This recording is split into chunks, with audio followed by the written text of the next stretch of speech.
नाज़रीन माया तव्हांजी होस्ट सदब बुड्ढो सब खां पहिरियों तव्हां सभिनी खे सिंध टीवी जे ख़ूबसूरत प्रोग्राम तलाज़ुल में मां भली कार्तिक उम्मीद थी कयां बिल्कुलु ठीकु ठाक हूंदव ख़ुशि हूंदव मज़े में हूंदव ऐं तव्हांजी तबियत बिल्कुलु ठीकु ठाक हूंदी। अॼु जेको आहे सुबुह जॾहिं 7 बजे 6:30 बजे मुंहिंजी अखि खुली हुई त मां जीअं हमेशह वांगुरु जेको थोरो घणो सवेरो हूंदो आहे थोरो सिज निकितल हूंदो आहे। अॼु थोरी थोरी मूंखे मूंखे लॻे पियो सियारा अचणु शुरू थी विया आहिनि।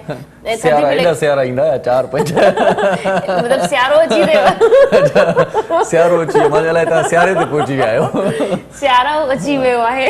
हिकिड़ो सियारो आहे जेको जंहिंमें थधि हूंदी आहे, ॿियो सियारो मथे आहे वरी कंहिं न कंहिं सियारे ते आयो आहियां। मां वरी ईअं सम्झो हिकिड़ो ई सियारो आहे। मूं चयो शायदि पीके फिल्म आहे न, सियारे तो लही करे उन वठण ईंदा आहिनि आख़िर में। नाज़रीन इंशाअल्लाह प्रोग्राम जी शुरूआत इलाही सुठे तरीक़े सां थी आहे। उम्मीद कंदासीं इहो प्रोग्राम इलाही बहितरीन अहिड़ी तरीक़े सां खिल भोग मस्ती मज़ाक में वेंदो। नंबर तव्हांजी स्क्रीन ते तव्हां असांजे प्रोग्राम में कॉल करे शामिल थी सघो था, गुफ़्तगू करे सघो था ऐं जेके बि तव्हांजा सवालात आहिनि जवाबात आहिनि उहे बि तव्हां करे सघो था। सभ खां पहिरियों मैं तव्हांखे ॿुधाईंदी हलां तव्हां ऐं अर्शा जागीरानी मूंसां गॾु आहे सदब भुट्टो, इहो ई ॿुधाईंदी सदब भुट्टो। सो उम्मीद आहे तव्हां बिल्कुलु ठीकु ठाक हूंदो, ख़ैरियत सां मज़े में करार में। कोरोना जा केसिस तमामु घणा अचनि पिया ऐं पाण हूअं बि खिल भोग मस्ती मज़ाक पंहिंजी जाइ ते, पर सीरियस मौज़ूअनि ते संजीदा मौज़ूअनि ते बि ॻाल्हाईंदा आहियूं ऐं पंहिंजो एहतियात कयो, लापरवाही बिल्कुलु बि न कयो। हैंड सैनिटाइज़र ऐं ख़ासि तौर ते मास्क जेको आहे लॻाइणु इंतिहाई लाज़मी आहे। सो इहो एहतियात जो पहिरियों मरहलो आहे जेको तव्हांखे करिणो आहे। हैंड सैनिटाइज़र मार्केट में पांडा जो मौजूदु आहे। पांडा जो हैंड सैनिटाइज़र जेको किल कंदो आहे 99% जेको आहे जम्स खे, ऐं तव्हां जेको आहे सो हिनखे कंहिं बि वेझे मेडिकल स्टोर तां जनरल स्टोर तां नालो वठी सघो था। पांडा हिन जो नालो आहे ऐं पांडा नालो ॾाढो सवलो नालो आहे, ज़बान ते अचण वारो नालो आहे। एॾो ॾुखियो नालो बि न आहे जो तव्हां पर्चीअ ते लिखी वठो या मोबाइल में सेव करे वठो नालो, पर तव्हां ईअं ई यादि तव्हांखे रहिजी वेंदो पांडा। सो पांडा हैंड सैनिटाइज़र मार्केट में मौजूदु आहे। कोरोना खां बचाव जे लाइ पहिरीं जेका आहे सा पाण खे जेका एहतियात करणी आहे, पहिरियों जेको पंहिंजो पाण ते ध्यानु ॾियणो आहे उहो इहो आहे त अलाह ख़ैर करे कुझु थी वञे हिन खां पहिरियां पाण मास्क बि लॻायूं, मास्क खे लिबास जो हिसो करे छॾियो ऐं हैंड सैनिटाइज़र ही बि खीसे में रखण जहिड़ो आहे। सो एतिरे साइज़ वारो जेकॾहिं गाॾी में रखी सघो था, पंहिंजे घर में रखी सघो था, वॉशरूम वग़ैरह में रखी सघो था, तमामु इज़ीली आहे। इन में इन जो नंढो साइज़ बि हूंदो आहे, हे वॾो इन जो साइज़ आहे। तव्हां इनखे किथे बि इज़ीली इस्तेमालु करे सघो था। अॼुकल्ह त सैनिटाइज़र माण्हू छोकिरियूं पंहिंजे पर्स में रखी घुमंदियूं आहिनि इज़ीली, किथे बि असांखे हैंड वॉश करणो पवे, किथे बि असांखे, पर सैनिटाइज़र जो इलाही इस्तेमालु कयो। जीअं कल्ह इरशाद ॻाल्हि कई हुई त सियारा अची रहिया आहिनि ऐं डॉक्टर्स जे मुताबिक़ ॿुधायो वियो आहे त सियारनि में कोरोना वधण जो इलाही मतिलबु आहिनि खतरो आहे, ख़दशो इलाही आहे। पांडा जो हैंड सैनिटाइज़र जेको आहे सो पॉकेट साइज़ में बि अची वियो आहे। जेतिरो तव्हांजो खीसो आहे उन खीसे जे हिसाब सां तव्हां वञी सैनिटाइज़र वठो। सो पांडा हैंड सैनिटाइज़र मार्केट में मौजूदु आहे। पंहिंजा हथ जेके आहिनि से उहे तव्हांखे साफ़ु रखणु खपनि ऐं मास्क लॻाइणु घुरिजे। कोरोना खां बचाव जी इहा ई पहिरीं जेका आहे सा तदबीर आहे जेका तव्हां पंहिंजो पाण ते ध्यानु करे तव्हां इन्हनि ॻाल्हियुनि ते अमल कजो। ऐं ॿी वरी ख़ुशख़बरी आहे त मुंहिंजे लाइ बि क्रीम अची वई आहे मार्केट में, माना मुंहिंजे लाइ माना मर्दनि जे लाइ। सो औरतुनि जे लाइ बि क्रीम पहिरियों ई आहे, सो मर्दनि जे लाइ बि क्रीम अची वई आहे ऐं इन क्रीम जो नालो आहे, जेको मुंहिंजे हथ में पैकेट आहे उनजो नालो आहे ए ब्यूटी क्रीम फॉर मेंस ऐं ही प्रोडक्ट आहे AMD कॉस्मेटिक्स वारनि जी, मेड इन पाकिस्तान।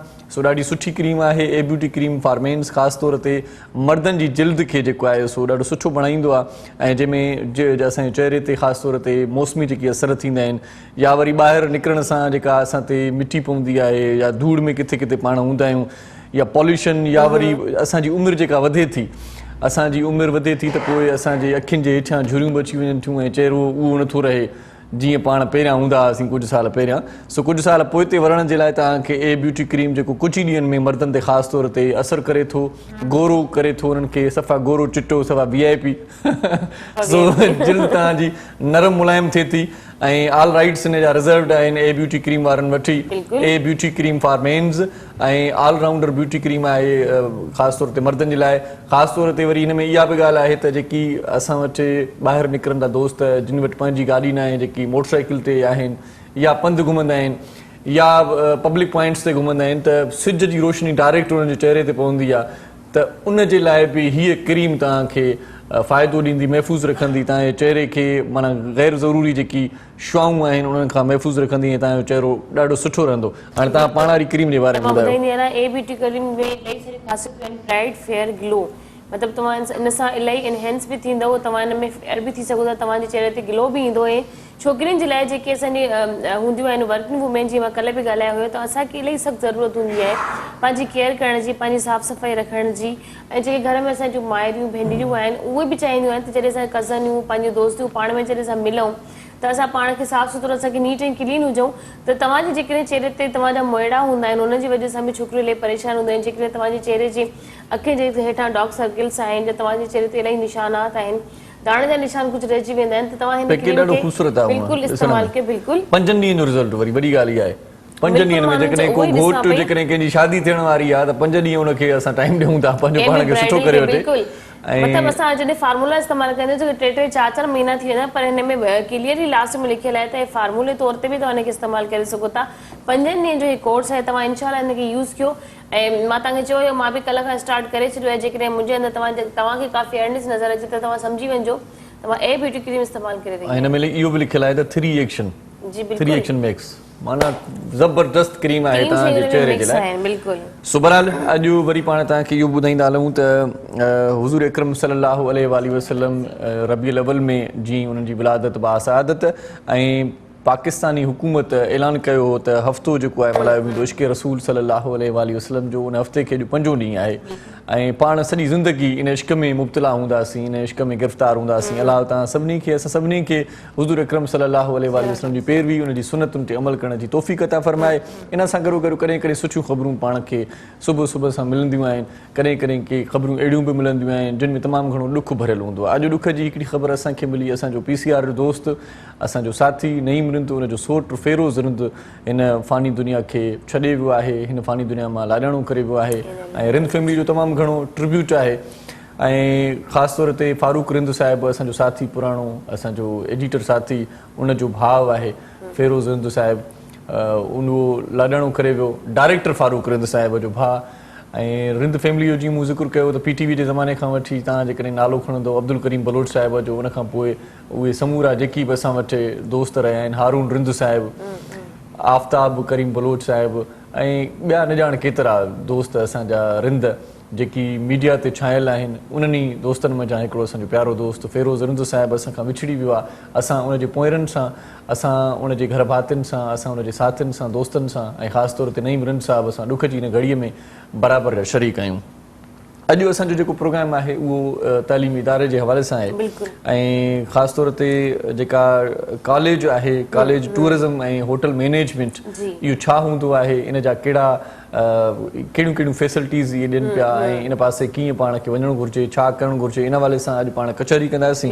सभ खां पहिरियां जेका मोज़िज़ शख़्सियत जेको महिमान आहे उनजो तव्हां सां तारुफ़ करायां, ऐं उन्हनि जे इदारे जे बारे में जेका दिलचस्प ॼाण हूंदी, जेका मालूमात हूंदी, उहा कुझु उन्हनि खां बि वठंदासीं, कुझु वरी तव्हांखे असां पंहिंजे प्रोग्राम में बि ॾींदा रहंदासीं। असां हूअं बि कम जा प्रोग्राम कंदा आहियूं, लाभाइता प्रोग्राम कंदा आहियूं, जिन मां तव्हांखे तमामु घणी जाम मालूमात मिलंदी आहे। ऐं तव्हां अॼोको प्रोग्राम बि ॾिसिजो, ऐं अॼोके प्रोग्राम मां तव्हांखे ख़बर पवंदी त कॉलेज ऑफ टूरिज़म ऐं होटल मैनेजमेंट इहा आहे छा, ऐं इन हवाले सां तव्हांखे भरपूर ॼाण ॾियण जी असां कोशिशि कंदासीं। सभ खां पहिरियां ऐं पंहिंजे साथी दोस्त मोज़िज़ शख़्सियत एग्ज़ेक्टिव आहिनि, पाण डायरेक्टर आहिनि college of tourism and hotel management, Sabir Ahmed sahib असां सां गॾु आहिनि, उनखे भलीकार चऊं था। अस्सलाम वालेकुम। वालेकुम अस्सलाम। कैसे हैं जी? ठीक हैं आप? अल्हम्दुलिल्लाह अल्हम्दुलिल्लाह। बहुत शुक्रिया आप हमारे प्रोग्राम में तशरीफ़ लाए। इन सां गॾो गॾु मेंबर आहिनि faculty and national culinary team Pakistan ऐं college of tourism and hotel management, chef Saima Maqbool sahiba, उहे बि असां सां गॾु आहिनि। सो उन्हनि खे भलीकार चऊं था। अस्सलाम वालेकुम। कैसी हैं जी? ठीक है आप? बहुत शुक्रिया आप हमारे प्रोग्राम में तशरीफ़ लाई। इन खां सवाइ असांजो साथी हूंदो आहे, घर भाती हूंदो आहे, उनजो बि तारुफ़ तव्हां कराईंदा हलो। वालेकुम, कीअं आहियो तव्हां? ठीकु आहे। त वैसे वॾी जो करे छॾियूं, वॾी लंबी छुटी ते हली वियो। घरू परेशानी है। अच्छा अच्छा, अल्लाह से खैर कंदो। साईं मोटी आयो, वरी तव्हांखे भलीकार चऊं था। लख तोरा लख तोरा। अच्छा साबिर अहमद साहब, आप मुझे ये बताएं कि गौतम के हवाले से कुछ बताएं, आपके इदारे में क्या होता है, और तलीमी हवाले से कुछ बताते चलें ताकि हमारे जो व्यूअर हैं उनको पता चले कि आपके इदारे का काम क्या है। सबसे पहले तो मैं शुक्रगुजार हूँ सिंध टीवी का, आपका, आप दोनों का, पूरी टीम का, कि उन्होंने इस अहम शोबे की जानकारी के लिए, इसकी इंफॉर्मेशन के लिए जो है मुझे आज मदऊ किया है। बुनियादी तौर पर college of tourism and hotel management 2002 में इस्टाब्लिश हुआ था, और इस वक्त पूरे पाकिस्तान में इसकी 15 ब्रांचेज हैं और दुबई में भी हमारी एक ब्रांच मौजूद है। Tourism, hospitality management, travelling, culinary arts, ये वो शोबाजात हैं कि जो पिछले तकरीबन 10-15 सालों के अंदर दुनिया में बहुत ज़्यादा डेवलप हुए हैं, ट्रैवलिंग की वजह से, ट्रैवलिंग की आसानियों की वजह से। और इसके साथ साथ दुनिया के अंदर खाने पीने का रुझान में बहुत ज़्यादा इजाफा हुआ है। आप ख़ास तौर पर डाइनिंग बाहर करने का, इवनिंग्स के अंदर बाहर जाने का, हम अपने घरों में भी देखते हैं आमतौर पर पहले के मुकाबले में अगर कंपेयर करें कि लोगों के रुझान में बहुत ज़्यादा फ़र्क आया है। इसके अलावा जॉब्स के लिए, इमिग्रेशंस के लिए, और यानी दुनिया में आप समझें कि मैं आपको एक फिगर बताता हूं कि 2017 के अंदर IATA की फिगर है, इंटरनेशनल एयर ट्रैवलिंग एजेंसी की, कि दुनिया के अंदर 7 अरब इंसान रहते हैं, उनमें से 1 अरब इंसानों ने सफ़र किया बाई एयर। तो ये इतनी बड़ी फिगर है। जब इतने ज़्यादा लोग पूरी दुनिया में सफ़र करते हैं तो उनकी ज़रूरियात है। उनकी ज़रूरियात क्या है? होटल मैनेजमेंट, यानी होटल में रहना है उनको, अपनी मैनेजमेंट करनी है पूरी की पूरी, खाने पीने की ज़ाहिर है सहूलत दुनिया भर के अंदर। अब ये सारी चीज़ें पहले ट्रेडिशनली होती थी, लोग सीखते थे, ये फन है ना, बेसिकली स्किल है ये, लोग सीखते थे और उसके बाद उसको अप्लाई करते थे। लेकिन वक्त के साथ साथ अब चीज़ें जो है इस तरह डेवलप हो गई हैं कि अब इसमें बाकायदा एजुकेशन मौजूद है, और ये स्किल डेवलपमेंट के जो प्रोग्राम हैं जिनको हम ब्लू कॉलर जॉब कहते हैं, ये पूरी दुनिया के अंदर भी और पाकिस्तान के अंदर भी बहुत ही पॉपुलर प्रोग्राम है। ख़ास तौर पर जो हमारा कलनरी आर्ट्स का शोबा है, यानी जिसे आप कहते हैं कि फूड डेवलपमेंट का शोबा जो है, इस शोबे ने बहुत ज़्यादा तरक्की की और उसमें मीडिया का भी बहुत बड़ा कंट्रीब्यूशन। इस पे मजीद बात करते हैं, एक छोटा सा वक्फा ले लेते हैं पहले, उसके बाद शेफ साइमा से भी पूछेंगे कि प्रोफेशनली आपने इस फील्ड को क्यों चुना, क्यों इस तरफ़ गई आप? बहुत सारे नंढड़ी साई वठूं था। हलो त नाज़रीन, कमर्शियल ब्रेक जी तरफ, ब्रेक खां पोइ जल्द वापस था अचूं। असां सां गॾु रहिजो। सलाम से मुझे सिंध के सलाम सलाम शहानी है अमन जोटे पैगाम, मुझे सिंध के सलाम सलाम जी। सलाम सिंध में एक बार वरी तव्हांखे भलीकार चऊं था। अॼु तव्हांखे टूरिज्म ऐं ख़ासि तौर ते होटल मैनेजमेंट जे हवाले सां ॼाण ॾियूं पिया। मौजूद मेहमान असां सबसे पहले तो मुझे बताइए कि आपने शेफ बनने का ही सिलेक्शन क्यों किया कि मुझे शेफ ही बनना है, कोई और क्यों नहीं फील्ड आपने चूज़ की अपनी लाइफ के लिए? अच्छा, देखिए, सबसे पहले तो ये कि इंटरेस्ट की बात होती है। बचपन से ही मुझे कुकिंग का बेहद शौक था, बहुत ज़्यादा, और वही चीज़ मेरा इंटरेस्ट जो है मुझे यहाँ तक ले आया कि जब ग्रेजुएशन किया तो मैंने अपना major subject foods and nutrition रखा। तो फूड्स एंड न्यूट्रिशन के बाद मैंने मास्टर्स किया कराची यूनिवर्सिटी से। उसके बाद भी मुझे लगा कि अभी कुछ कमी है, कुछ एहसास था कि नहीं, अभी मुझे प्रोफेशनली मज़ीद आगे जाना चाहिए। फिर मैंने जो है प्रोफेशन चूज़ किया कि नहीं, मुझे फाइनली कुकिंग वाली ही लाइन में जाना चाहिए। मैंने कुलिनरी आर्ट्स को एज एन प्रोफेशन अपना सिलेक्ट किया और फिर मैंने कॉथम से प्रोफेशनल शेफ्स डिप्लोमा हासिल किया और फिर मैंने अपना करियर जो है वो दुबई से स्टार्ट किया। ज़बरदस्त, माशाल्लाह माशाल्लाह। और बस उसके बाद ये कि एक और सबसे बड़ी वजह ये कि हमारी फैमिली में माशाल्लाह तमाम ख़वातीनों हज़ार जो किसी न किसी फील्ड से मुंसलिक हैं, जुड़े हुए हैं, लेकिन कोई भी बाय प्रोफेशन जो है कुलिनरी आर्ट से कनेक्टेड नहीं था। अच्छा अच्छा। तो अल्हम्दुलिल्लाह मैं अपनी फैमिली की पहली और वाहिद प्रोफेशनल शेफ़ हूँ और इसके लिए मेरी फैमिली ने भी बहुत सपोर्ट किया, मुझे बेहद सपोर्ट किया। अच्छे खाने खाने को मिलेंगे तो कैसे नहीं सपोर्ट करेंगे भाई? बिल्कुल ऐसे ही है, पहले बचपन में भाइयों को मिलते थे फिर बाद में अब तो आएंगे फैमिली से दूसरे लोग भी आएंगे। बिल्कुल नहीं। अच्छा, मुझे पहले तो आप इस बात को क्लियर करेंगे, कुलिनरी आर्ट्स पाकिस्तान ये है क्या? कुलिनरी आर्ट्स एक्चुअली जैसे हमारी डिफरेंट जैसे आप मेडिकल पढ़ते हैं, आप इंजीनियरिंग करते हैं, बिल्कुल इसी तरह जब आप फूड से रिलेटेड, जब हमारी फूड साइंस से रिलेटेड कोई फील्ड जिसमें आप अपना स्किल्स शो करते हैं और आप फिर अपने होटल इंडस्ट्री में आके अपने आप को परफॉर्म करते हैं, तो वो कुलिनरी आर्ट्स है। ये पूरा एक सब्जेक्ट है, बहुत वाइड सब्जेक्ट है। सदफ शोभा अची विया आहिनि, पाण रुगो इन ई मामले ते असांजी सुई अटकियल आहे त डॉक्टर थियणो आहे, वकालत करणी आहे, ही थियणो आहे, हू थियणो आहे। हाणे बाबा इलाही फील्ड्स आहिनि, ॿियूं फील्ड्स बि आहिनि जिन में तव्हां पंहिंजो पाण खे मंझराए सघो था। तो सर साहब बात रह गई, आप बता रहे थे शोभाजात के बारे में, और लड़कियों के हवाले से खास कोई प्रोग्राम है क्या है, इस हवाले से बता रहे हैं? एक तो ये बात बताऊं कि COTHM is leading hotel school in Pakistan. ठीक है, दुनिया में बहुत सारे स्कूल्स हैं होटल मैनेजमेंट के, पाकिस्तान के अंदर कॉथम इज द लीडिंग होटल। हम 25,000 से ज़्यादा हमारे ऑलरेडी एलुमिनाई हैं जो इंडस्ट्री में काम कर रहे हैं पाकिस्तान में और पाकिस्तान से बाहर दुनिया भर के अंदर। यहाँ कराची में हमारे 2 कैंपसेस हैं, गुलशन इकबाल में और नॉर्थ आज़ाबाद में, कि जहाँ आप एडमिशन ले सकते हैं। और अब हम इंटीरियर सिंध के अंदर एक्सपेंड करने वाले हैं, हैदराबाद और सक्खर के अंदर भी इंशाल्लाह मुस्तकबिल करीब के अंदर। अच्छा। कोविड की वजह से थोड़े से हमारे प्लान डिले हुए, ये 6 महीने की वजह से। अदरवाइज तो हम हमारा प्लान था 2020 के अंदर हम हैदराबाद में और फिर सक्खर में हम अपना एक कैंपस बनाते हैं। ये क्यों जरूरी है? क्यों जरूरी है जी? देखें, कराची के अंदर से मैं आपको बताऊं, सिंध के अंदर बहुत बड़ी पॉपुलेशन है। कराची के अंदर 4 लाख बच्चे मैट्रिक का इम्तिहान देते हैं और पूरी कराची के अंदर तमाम तालीमी इदारों के अंदर अगर प्रोफेशनल फील्ड, जिनको हम प्रोफेशनल कहते हैं, अगर उनकी बात करें तो 35,000 बच्चे जो है वो प्रोफेशनल फील्ड में जा पाते हैं इंटर करने के बाद या मैट्रिक करने के बाद। अच्छा, एक बड़ी तादाद ऐसी है कि जो स्टेप डाउन हो जाती है और उसके बाद वो दुकानों में चले जाते हैं काम करने के लिए या बाजारों में जो है मुख्तलिफ एक्टिविटीज कर रहे होते हैं और बहुत सारे बच्चे जो कुछ नहीं कर रहे होते हैं। सही। अब आपके पास ऑल्टरनेट्स क्या है? देखिए, स्किल्स ऐसी चीज है और खास तौर पर एक ऐसी स्किल के जिसके जरिए से बच्चों को एक ब्राइट कैरियर भी मिले। देखिए, हमारी एज क्या है, कॉथम की एज क्या है कि कॉथम इंडस्ट्री के साथ कनेक्टेड है। अच्छा। हम आपको आपके बच्चे को 100% एश्योरेंस देते हैं जॉब की। ये कोई इदारा नहीं देता है। वो इसलिए कि पाकिस्तान की पूरी होटल इंडस्ट्री को, पूरी रेस्टोरेंट इंडस्ट्री को, पूरी ट्रैवल इंडस्ट्री को हम बच्चे स्टूडेंट जो है ना क्वालिफाइड स्टूडेंट दे रहे हैं। और अब तो इंडस्ट्री वाले हमारे पास आते हैं, पूरे बैचेस सेलेक्ट करके ले जाते हैं। अच्छा, मैं एक बात और बताऊं लड़कियों के लिए, जैसे आपने बात की है, अगर कोई प्रोफेशन, इतने सारे प्रोफेशंस हैं, उनमें कोई एक प्रोफेशन ऐसा कि अगर आप उस पर उंगली रख सकें कि वो लड़कियों के लिए सेफ भी है, साउंड भी है, फाइनेंशियली सपोर्टिव भी है और उसके अलावा सिक्योर भी है, तो वो ये कुलिनरी आर्ट्स का फूड डेवलपमेंट का प्रोजेक्ट। अच्छा। कोविड के अंदर क्या हुआ, देखिए मैं आपको बताऊं कि एक नया वेन्यू बिल्कुल जनरेट हो गया है। वो वेन्यू क्या है?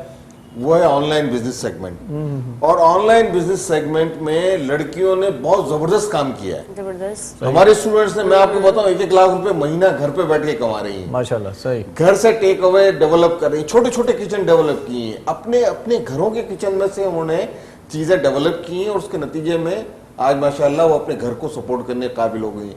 छोटी फैमिलीज, देखें हम जब बात करते हैं ना, तो आप जब इंजीनियर या डॉक्टर के बात करते हैं तो ये जो प्रोफेशनल शेफ की फील्ड, ये कम नहीं है उससे।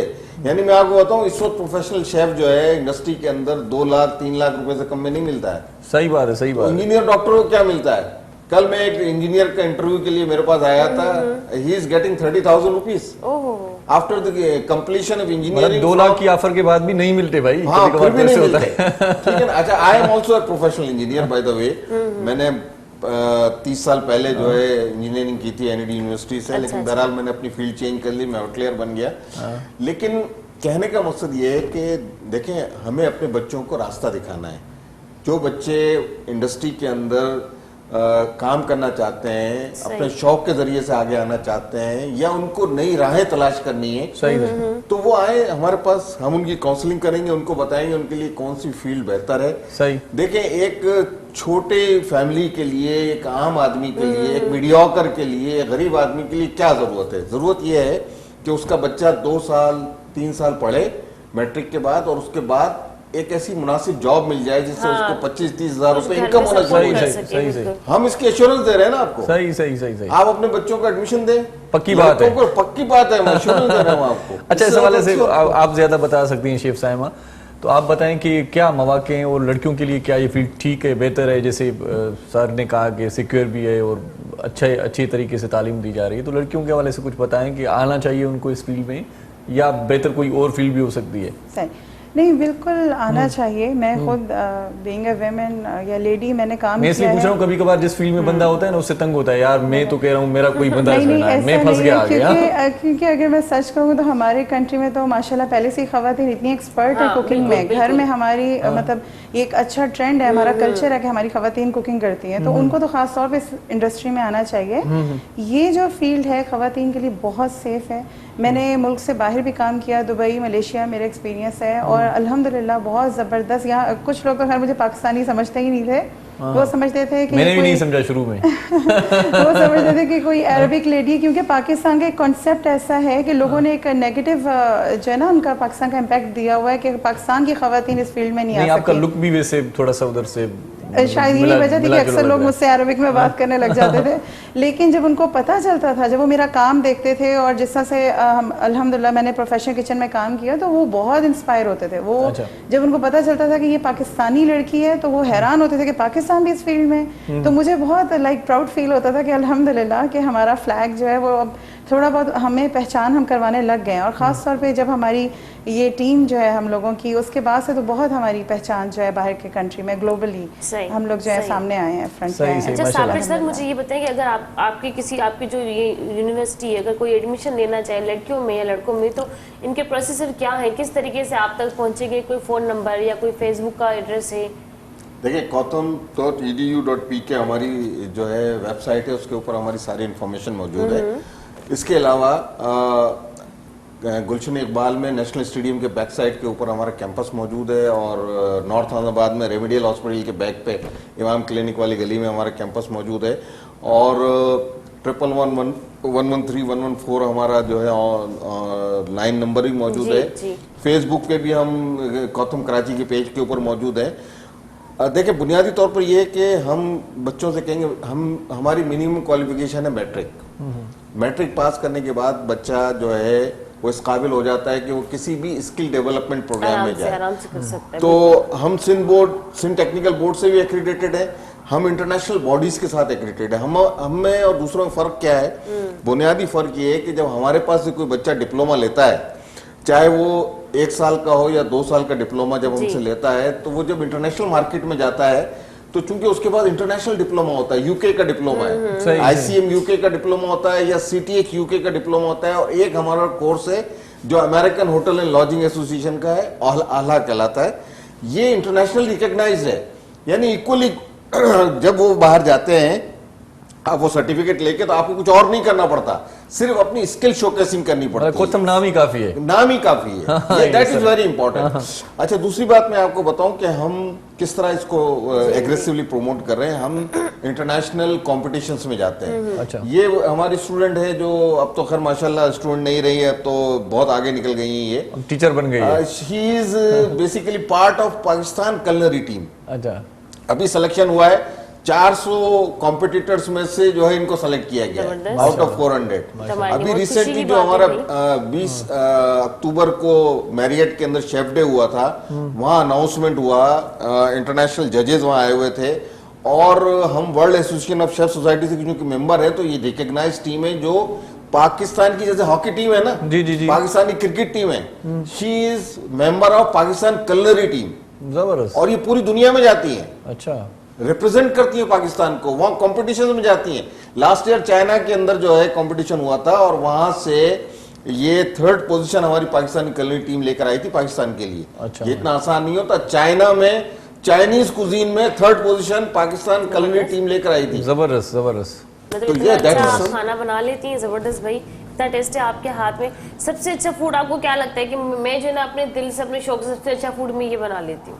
क्योंकि शेफ़ के लिए सभी, मुझे लगता है कि हर काम अल्हम्दुलिल्लाह हम लोग क्योंकि एज अ चैलेंज भी कुछ कुजीन्स को ले लेते हैं कि हमें ये भी, लेकिन मेरा जो फेवरेट है वो हमारा पाकिस्तानी कुजीन है। अच्छा, one of the best cuisine. जब भी दूसरों के लिए तो आप फेवरेट खाने बनाती हैं, आपका अपना फेवरेट फूड क्या है, मुझे ये भी बता दीजिए चले। अपना फेवरेट क्योंकि शेफ लोगों को इतना आइडिया नहीं होता कि अच्छा, हम लोगों को लगता है कि सभी कुछ हम खा सकते हैं, लेकिन बाहर टिपिकल कराची से तो डेफिनेटली बिरयानी, कराची सिंधी बिरयानी। अच्छा साबिर साहब, आपने जैसे बात की थोड़ी देर पहले, स्किल की बात हुई, ट्रेडिशनल की बात हुई, स्किल और ट्रेडिशनल इसमें फर्क क्या है? देखें, स्किल्स जो है ना, ये बेसिकली यूँ समझ लें कि प्रोफेशनल जो फील्ड है, जो ट्रेडिशनली हम लोग जानते हैं ज़्यादातर, वो है अकाउंटिंग है या इंजीनियरिंग है या मेडिकल है। ये ट्रेडिशनल फील्ड्स हैं कि जिसमें बच्चे कोशिश करते हैं, और नो डाउट अबाउट इट कि it's a bright career over there, but how many people can join, कितने लोग जा सकते हैं उसके अंदर? एक सिलेक्टेड एक नंबर्स है ना, उसी के अंदर रह सकते हैं वो। ये अनलिमिटेड फील्ड है जो जिसके जरिए से आप वाइट ब्लू कॉलर जॉब्स जो है ना वो कर सकते हैं, बैक एंड सपोर्ट कर सकते हैं रेस्टोरेंट के अंदर, इंडस्ट्री के अंदर। देखें, लड़कियों के लिए जो आपने बात की थी ना, मैं इसलिए इसको इस तरह देखता हूँ सही सही जी। कि हमारे कॉलेज के अंदर 70% लड़कियां हैं, अच्छा ठीक है। अब ये लड़कियां जो हैं, इनके जो वेन्यूज में नए नए जो खुले हैं, मैं आपको बताऊं, फूड प्रोसेसिंग इंडस्ट्री पाकिस्तान में बड़ी तेजी के साथ डेवलप हुई है।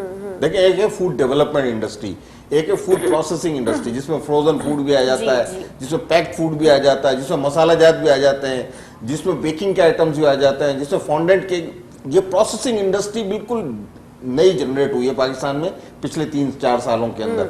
हमारी लड़कियों के लिए इसमें बहुत ज्यादा काम है। देखिए, मैं नाम नहीं लूंगा, एक कंपनी ने हमारी लड़कियों को इनवाइट किया इंटर्नशिप के लिए, और जब इंटर्नशिप के दौरान उन्होंने नई रेसिपी उनको जनरेट करके दी बेकिंग की। सही सही। बेकिंग की बात बेक के बाद करें, आ रहे ब्रेक के बाद वापस आ जाए। जी नाज़रीन, जब बेक होंगे तो फिर ये बात बेकिंग की होगी। ब्रेक का टाइम भी हो गया। जैसे जैसे ब्रेक जो वक्त हुए है, तव्हां से प्रोग्राम में कॉल करे, तव्हां साबिर सां कभी सवालात करे सघो था, ऐं असांजी शेफ आहिनि साइमा मकबूल, उन खां बि गुफ्तगू करे सघो था।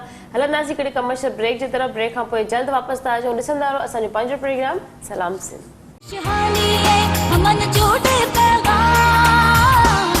मुझे सिंध के सलाम सलाम सिंध, शहानी है हमन जोड़े पैगाम, मुझे सिंध के सलाम सलाम सिंध।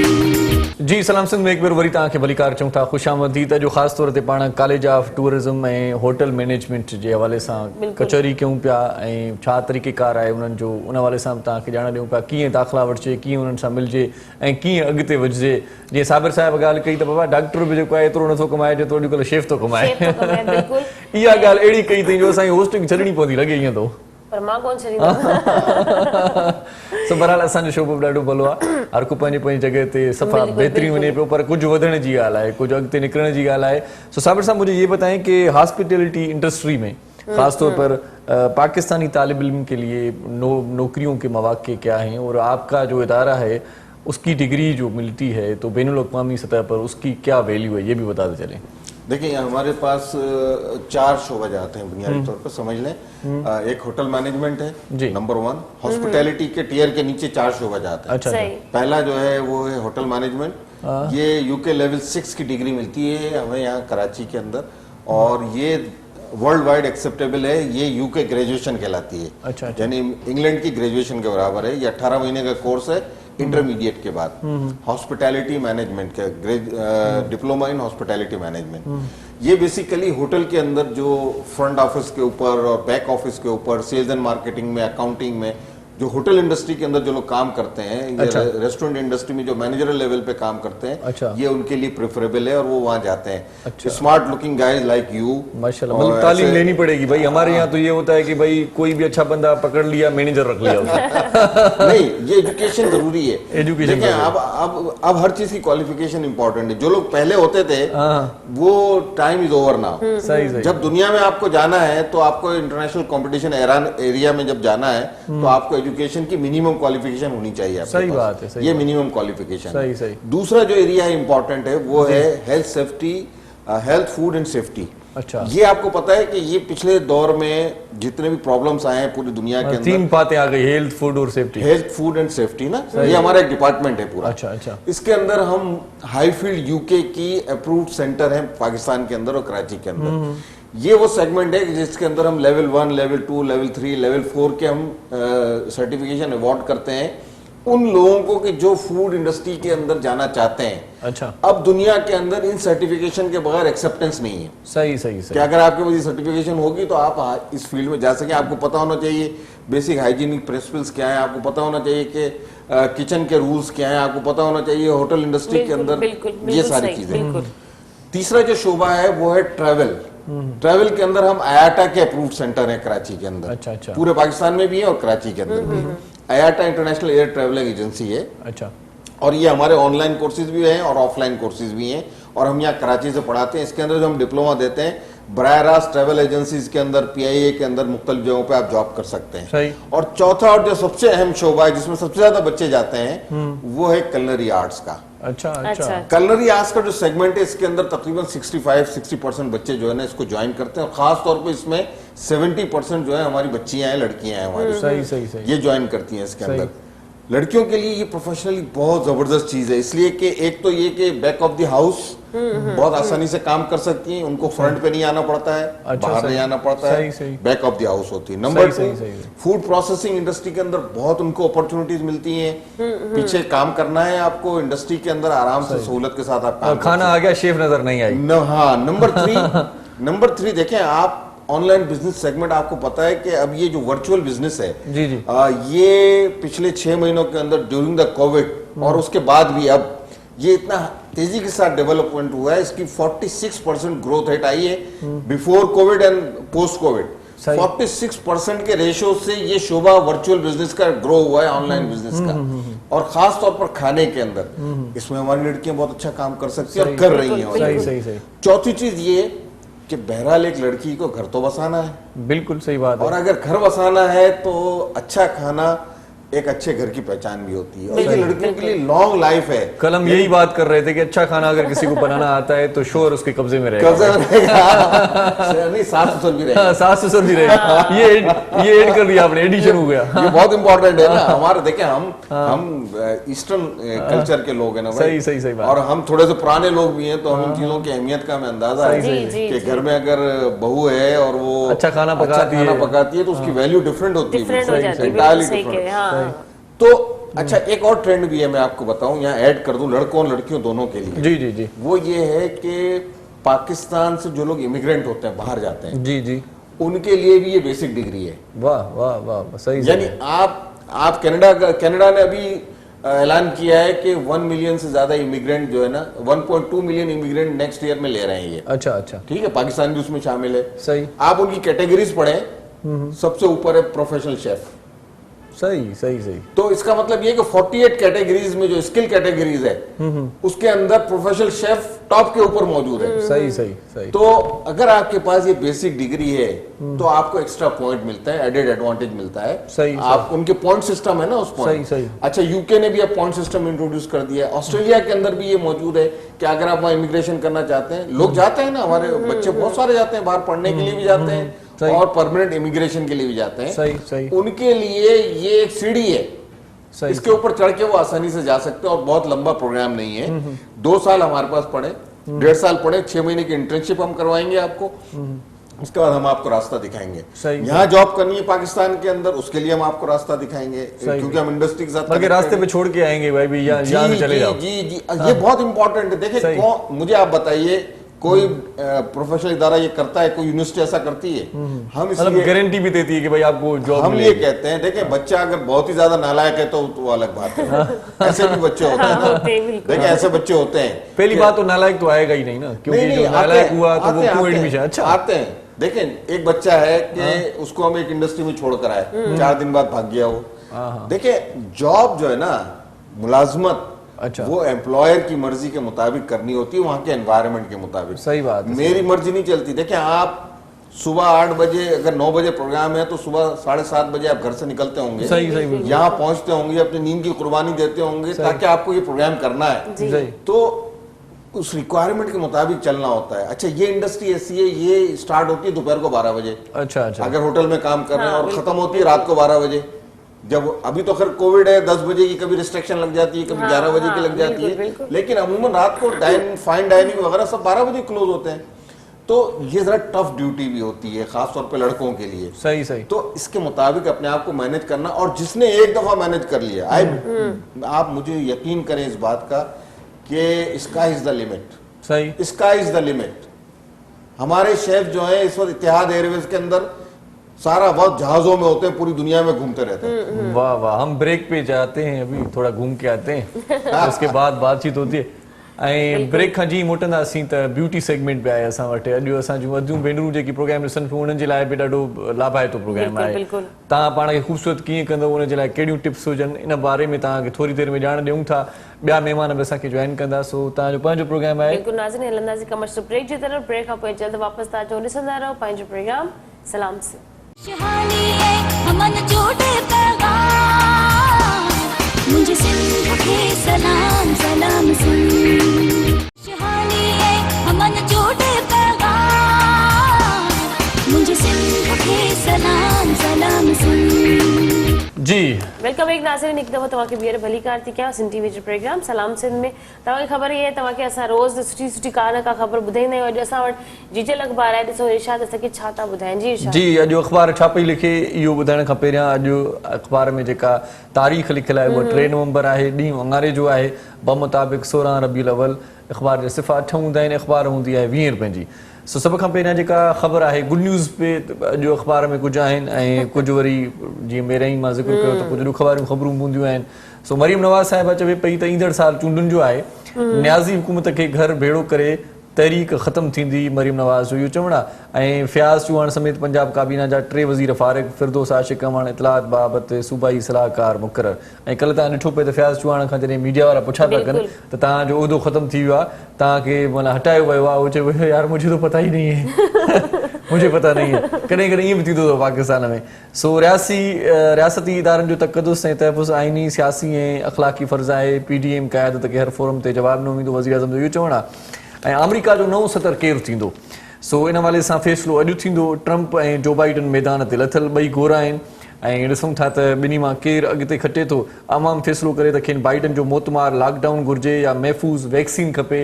ट्रंप इहो स्लोगन ॾिनो आहे त मां ईंदुसि तव्हांखे वैक्सीन ॾींदुमि ऐं जेकॾहिं जो बाइडन ईंदो त उहो लॉकडाउन कंदो। तव्हांखे हाणे घुरिजे छा? सो हाणे ॾिसूं त माण्हू छा था कनि, वोट कंहिंखे था ॾियनि। सो शहबाज़ गुल साहिब जो बयानु आहे त मुल्क जी बर्बादीअ जो ज़िम्मेवार शरीफ़ टबर मॉडल आहे। इन खां सवाइ सखर में रेलवे जो इम्तिहान पास कंदड़ मुज़ाहिरीन ते लठबाज़ी थी आहे। 7 ॼणा गिरफ़्तार इन ॾिस में थिया आहिनि। कोरोना जे हवाले सां सूरत हाल इहा आहे त वधीक 12 ॼणनि खां कोरोना हयाती खसे वरिती आहे ऐं 1123 नवां केस ज़ाहिर थिया आहिनि। ऐं काबिल यूनिवर्सिटी ते दहशतगर्दनि जो हमिलो 20 ॼणा मारिजी विया। गुस्ताख़ खाकनि ख़िलाफ़ सिंध सरापा एहतजाज, फिरान सां बाइकाट ऐं सफ़ीर जी नेकालीअ जो मुतालबो। ऐं इन खां सवाइ के इलेक्ट्रिक जे हवाले सां बि ख़बरूं आहिनि त बिजली ॾाढी बंदि था कनि। सो ख़ुदा उन्हनि खे हिदायत ॾे हिन मामले में। सो आहे त हाणे सियारो ऐं हाणे बि बिजली बंदि थींदी त पोइ छा थींदो। तुर्कीअ में ज़िलज़िलो, फ़ौतियुनि जो अंगु वधी 81 थी वियो। ज़िलज़िले में तक़रीबन 950 खां वधीक माण्हू ज़ख़्मी बि थिया हुया, तव्हांखे ख़बर आहे। ऐं 3 मिंटनि दौरान जहाज़ में तब्दील थींदड़ ज़बरदस्त कार, वाह, इहा बि मार्केट में अची वई आहे। सो इन खां सवाइ रेशमा जी अॼु 7वीं वरसी मल्हाई वेंदी। रेशमा नाले वारी गुलूकार आहे जंहिं तमामु घणा कलामत ऐं असां अॼु बि ॿुधंदा रहंदा आहियूं। 4 दिन दा प्यार वो रबा, बड़ी लंबी जुदाई ऐं अखियों को रहने दे अखियों के आस पास ऐं न ॼाण केतिरा ई कलाम सुहिणा ॻाईंदड़ रेशमा जी अॼु 7वीं वरसी मल्हाई पई वञे। ऐं शर्मिला फारूक़ीअ जूं दिलि खे जेको आहे सो धोॾींदड़ नयूं तस्वीरूं साम्हूं अची वियूं। वाह, शाहरुख़ जी सालगिरह मदाहनि जे लाइ इहा ख़ुशख़बरी आहे। सालगिरह शाहरुख़ जी अॼु आहे। शाहरुख़ ख़ान भारतीय फिल्म इंडस्ट्री जो किंग खान जंहिंखे पाण चवंदा आहियूं, उनजी अॼु सालगिरह जो ॾींहुं आहे। रोज़ानी जी अख़बार में ॿियूं ख़बरूं तमामु घणियूं आहिनि, इलाइक़ाई ख़बरूं, इंटरनेशनल ख़बरूं ऐं ख़ासि तौर ते ज़राअत जूं ख़बरूं ऐं वरी ॿियूं जेकी आहिनि ख़बरूं आहिनि स्पोर्ट्स जूं। सो ज़िम्बाब्वे ऐं पाकिस्तान जी बि मैच हले पई, उनजो जेको आहे सो आख़िरी मुंहिंजे ख़्याल में अॼु उनजी जेका आहे मैच आहे, आख़िरी फाइनल मैच आहे। क्रिकेट जे शौक़ीन जे लाइ बि तमामु घणियूं ख़बरूं आहिनि। रोज़ानी जी अख़बार पाण पढ़ो ऐं पंहिंजनि बुज़ुर्गनि खे पढ़ायो ऐं जेकी असांजा कारोबारी हज़रात आहिनि उहे अख़बार पंहिंजे दुकान ते सिराए ते होटल ते सैलून ते रखनि त जीअं ग्राहक अची करे अख़बार रोज़ानी डीजल जो मुतालो कनि। अॼु असां वटि जेकी मौसम महिमान आहिनि उन्हनि सां कचहरी जो सिलसिलो आहे। शेफ साहिबा, हम कुछ पूछना चाहिए। शेफ साहिबा, आप मुझे ये बताएं, आपने जो इतने बेज वगैरह आपके लगे हुए, बेड लगे हुए, कहाँ से मिले, किसने दिए, कुछ बताएं तो सही, कुछ तारीफ करें अपने बारे में, मुझे पता तो चले। अच्छा, हम लोगों की ये जो बेल्ट मैंने वेयर किया हुआ है ये हमारा NCTP जो हमारी यहाँ की national culinary team of Pakistan है, ये उसकी मेंबरशिप की बेल्ट है और आप इसको बैच भी कह सकते हैं। हमारे लिए बहुत काबिल इज्जत और एहतराम है। बड़ी मेहनत से मिलते हैं भाई, बहुत मेहनत से, क्योंकि इसी का कंपटीशन था जिसमें अल्हम्दुलिल्लाह मैंने जो है विन किया। हमारी और भी हैं, काफ़ी मेंबर्स हैं माशाल्लाह, ऑल अराउंड द कंट्री, हमारे पाकिस्तान से डिफरेंट सिटीज़ में, मेजर सिटीज़ में ये कंपटीशन होता है और फिर ये कुलिनरी टीम एक सेलेक्ट की जाती है जो कि बाहर के मुल्कों में जाके, यूरोप में, टर्की में, चाइना में जो है ग्लोबली हम वहाँ पे पार्टिसिपेट करते हैं सारे कॉम्पिटिशन्स में और फिर अपने पाकिस्तान को रिप्रेजेंट करते हैं, अपने कुजीन को, क्योंकि हमारे हमसाया मुल्क मतलब इंडिया का सबको पता है कि इंडियन कुजीन को बहुत मर्ज किया जाता है पाकिस्तान के साथ। तो इस टीम का समझ लें कि मेन पर्पस, मकसद ये था कि आप अपने पाकिस्तानी कुजीन को फ्रंट पर लेकर आएँ और इंडियन पाकिस्तानी कुजीन को डिफ्रेंशिएट कर सकें।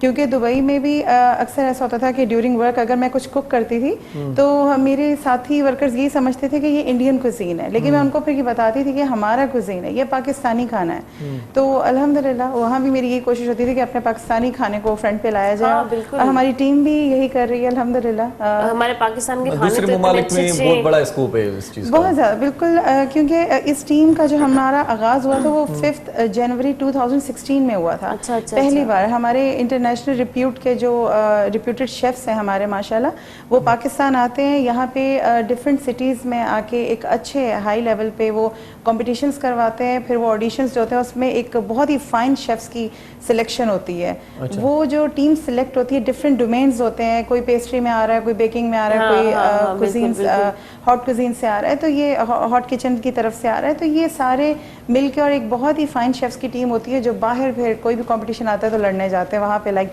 हम पार्टिसिपेट करते हैं। सही सही। तो अल्हम्दुलिल्लाह हम लोगों ने 2016 में जो है माशाल्लाह जब ये स्टार्ट हुआ था उस वक्त इन्होंने 15 हमारी टीम ने गोल्ड मेडल्स लिए थे, 13 सिल्वर मेडल और 1 ब्रॉन्ज मेडल लिया था माशाल्लाह। अच्छा। और 2017 में 48 मेडल्स थे और 2018 में हम लोग के 28 मेडल्स थे और लास्ट ईयर 2019 में जो है चाइनीज कुजीन वर्ल्ड चैंपियनशिप में 3rd पोजीशन थी। अच्छा माशाल्लाह से। अच्छा साबिर साहब ये बताएं कि जो स्टूडेंट्स पढ़ते हैं आपके यहाँ तो कब तक वो तैयार हो जाते हैं, मतलब कब तक डिप्लोमा उनका खत्म हो जाता है, पूरा हो जाता है? कोर्सेज का कोई दौरान ये बता दें। 6 मंथ्स का होता है हमारे कोर्सेज की, वो है 18 मंथ्स। अच्छा ठीक है। इसके अंदर जो है सेमेस्टर सिस्टम है और उसके में पास होना बहुत आसान है। 80% जो है हमारा कोर्स वर्क जो होता है वो प्रैक्टिकल होता है और 20% जो है वो हमारा थ्योरेटिकल वर्क होता है, जिसके अंदर हम बहुत सारी थ्योरीज पढ़ाते हैं और फिर उसके एग्जाम भी होते हैं बाकायदा। अच्छा अच्छा। और ये एग्जाम जो है ये इंटरनेशनली एक्रीडेटेड चूंकि होते हैं इसलिए उसके पेपर भी बाहर से आते हैं। अच्छा अच्छा। और वो यहाँ की कस्टमाइज चीज़ों को हम ऐड करते हैं उन पेपर्स के अंदर जो यहाँ की चीज़ें होती हैं और उसके बाद वो हम स्टूडेंट से पेपर लेते हैं। इसीलिए हम ये कहते हैं कि हमने एक स्टैंडर्ड मेंटेन किया है ताकि जब देखें ये इस तरह के स्टूडेंट्स ये एक हैं ही नहीं है, हमारे पास तो ऐसे सैकड़ों स्टूडेंट्स हैं, ये तो उनमें से एक निकल कर आई है ना। तो इस तरह के बहुत सारे स्टूडेंट हैं जो इंटरनेशनल एरिना के अंदर जाके काम कर रहे हैं। देखिए यहाँ नकल करके पास नहीं हो सकते आप, यहाँ तो आपको करके दिखाना है, फिजिकली करके दिखाना है। सही बात है। जब आपको फिजिकली कुछ करके दिखाना है तो आपको उसके लिए एफर्ट करनी है, आपको उसके लिए प्रैक्टिस करनी है, आपको घर पे भी काम करना है, आपको इसके लिए मेंटली भी प्रिपेयर होना है। इसलिए कि जब एग्जाम हो रहा होता है तो दे आर वेरी टेंस, क्योंकि सारे बच्चे जो है मुख्तलिफ कुजीन्स बना रहे होते हैं और शेफ जो है उनकी निगरानी कर रहे होते हैं। तो एक अच्छा कंपटीशन हमेशा होता है, एक अच्छा एग्जाम होता है, उसके जरिए से बड़ी अच्छी क्रीम निकल के आती है। और मैं आपको बताऊं पाकिस्तानी इंडस्ट्री में और मिडिल ईस्ट की इंडस्ट्री के अंदर और इंटरनेशनल इंडस्ट्री में मुझे कोई ऐसा फर्क नहीं मिला जिसने मुझे ये शिकायत की कि यार आपने स्टूडेंट्स भेजे थे और वो काम नहीं कर रहे। हम इनको इतना ग्रूम कर देते हैं ड्यूरिंग द एजुकेशन, इनको एक्स्ट्रा करिकुलर एक्टिविटीज में डालते हैं, इनकी बहुत सारी हम ग्रूमिंग करते हैं अदर देन कलनरी या अदर देन हॉस्पिटैलिटी मैनेजमेंट। ये हम इनको इंटरनेशनल टूर पे ले जाते हैं, हम इनको एग्जीबिशंस में लेके जाते हैं, इंटरनेशनल एग्जीबिशंस में लेके जाते हैं, टर्की है, चाइना है, दुबई है, मुख्तलिफ जगहों पे लेकर जाते हैं ताकि ये ग्रूम हो। सही सही। देखिए हमारे बच्चों में बड़ी सलाहियत भी आ जाती है, हमारे बच्चों में बड़ी सलाहियत है। मैं आपको बताऊं, आप अपॉर्चुनिटी दें इनको, हुकूमती लेवल के ऊपर भी सरपरस्ती दें इनको। अब जैसे हमारे पास नेफटेक के प्रोग्राम होते हैं, हमारे पास बेनजीर इनकम सपोर्ट प्रोग्राम भी होते हैं, इस तरह के कोर्सेज भी हमारे पास होते हैं जो गवर्नमेंट की अम्ब्रेला के तहत होते हैं। ये थोड़ा सा डिस्टर्ब पीरियड गुजरा है पिछले 6 महीने का, इंशाल्लाह ये रिकवर हो जाएगा। ये भी बता दें चलें साथ साथ हुकूमती सरपरस्ती की बात निकली है तो हुकूमती सरपरस्ती आपको भी नसीब हुई है कि या नहीं? नहीं, हुकूमती सरपरस्ती से मुराद ये है कि हुकूमत इंटरेस्टेड है टेक्निकल एजुकेशन को प्रमोट करने तो के लिए। ऐसे इदारे बनाए जाएं हुकूमती? जी, हुकूमत ने बनाए इदारे। नेशनल वोकेशनल ट्रेनिंग प्रोग्राम है, जो नेशनल लेवल के ऊपर है, नेफटेक कहलाता है वो। सही सही। उसके अलावा सिंध के लेवल के ऊपर भी जो है मजीद बनाने चाहिए। मजीद बनाने चाहिए, इनको सही। प्रमोट करना चाहिए, ताकि देखिए रिक्वायरमेंट बहुत ज्यादा है, हमारे पास इतने लोग नहीं होते कि हम इंडस्ट्री को दे सकें। सही सही। मैं आपको ये बताऊं, अच्छा, लोग ही नहीं होते हमारे पास इतने स्टूडेंट ही नहीं होते कि हम इंडस्ट्री को दे सकें। सही सही। इंडस्ट्री की डिमांड इतनी है, आज भी डिमांड है। सही सही। यानी बाकी शोबाजात में तो अनएम्प्लॉयमेंट है, इस शोबे के अंदर हाल ये है कि लोग नहीं है हमारे पास। सही, सही। यानी अभी मैं आपको बताऊं, ये हमारे पास होता ही है कि हर तीसरे चौथे दिन कोई ना कोई इंडस्ट्री आके बैठी होती है हमारे पास, सही सही। रिक्रूट करने के लिए नए बच्चे। अब मैं कहां से लाऊं इतने बच्चे? भाई एक साल, यानी सेमेस्टर के बाद हमारे तकरीबन 60 70 80 बच्चे फारिग होते हैं और वो खप जाते हैं सारे के सारे। इतनी बड़ी इंडस्ट्री है, और आप देखें ना रेस्टोरेंट्स कितने हैं, नए नए रेस्टोरेंट्स खुल रहे हैं, होटल कितने हैं। ये तो कुछ भी नहीं है कराची के अंदर। जो इंटरनेशनल इंडस्ट्री है उसका वॉल्यूम है, कितना बड़ा वॉल्यूम है, तो पता ही नहीं चलता। मेरे पास तो ऐसे ऐसे स्टूडेंट आते हैं, जब वापस आते हैं, कोई ऑस्ट्रेलिया से आ रहा है, कोई टर्की से आ रहा है, इवन ये कि आजरबाईजान से, बाकू के अंदर बच्चे टकराते हैं, हम जाते हैं वहां पर तो पता चला रेस्टोरेंट के अंदर कोई बच्चा निकल के आ गया, सर आप यहाँ आए हुए। It's like that. यानी इंडस्ट्री में बड़ी गुंजाइश मौजूद है। कहने का मकसद ये है, इजी टू अडॉप्ट है ये। जिस बच्चे में थोड़ी सी भी कुछ परफॉर्म करने की सलाहियत है, उसके लिए बहुत अच्छी अपॉर्चुनिटी है। और फिर उसके साथ साथ जॉब की कंफर्मेशन और अपॉर्चुनिटी है, जो शायद किसी और इंडस्ट्री में नहीं है। इसलिए हम बच्चों से ये कहते हैं कि आप आगे आइए। इसमें पढ़ना कम पड़ता है, करना ज्यादा पड़ता है। सही सही सही। यानी you have to perform your skills. जो आप सीखते चले जाते हैं, आप उसको परफॉर्म कर रहे हो। अच्छा, पढ़ना लाजमी। कभी कभार ऐसे होता है साबिर भाई कि बहुत सारे रेस्टोरेंट अच्छे अच्छे खुल जाते हैं, लेकिन वो जल्दी बंद हो जाते हैं। तो बंद होने का सबब भी यही है कि तालीमी फुकदान है, मतलब प्रॉपर वेयर से अगर आ जाएं तो वो रेस्टोरेंट चल पाएगा। एक और वजह भी होती है बंद होने की, वो होती है पुअर सर्विस। Poor service. अच्छा। यानी जब आप किसी रेस्टोरेंट के अंदर जाते हैं ना, तो आपको 2-3 चीजों की जरूरत होती है। एक तो आपका एम्बियंस अच्छा हो, जहां आप बैठे हुए हो। नंबर 2, दूसरा रेस्टोरेंट के अंदर जो पूरा सर्विस मैकेनिज्म है वो अच्छा हो। सही। और तीसरा तो सबसे इंपॉर्टेंट चीज ये है कि खाने का जायका अच्छा हो। जायका होना ठीक है ना? सही।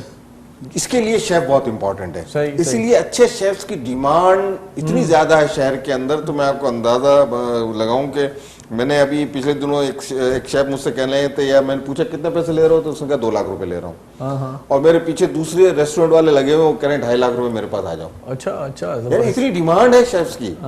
तो इसका मतलब ये है कि एक आदमी जो अच्छा काम करने वाला है, जाहिर है फील्ड में जब जाते हैं 3-4 साल लगते हैं उनको बनने में। ऐसा नहीं है कि हमारे पास से पढ़ के निकला और उसको 2 लाख रुपए की, ये कोई गलत मैसेज ना ले इससे।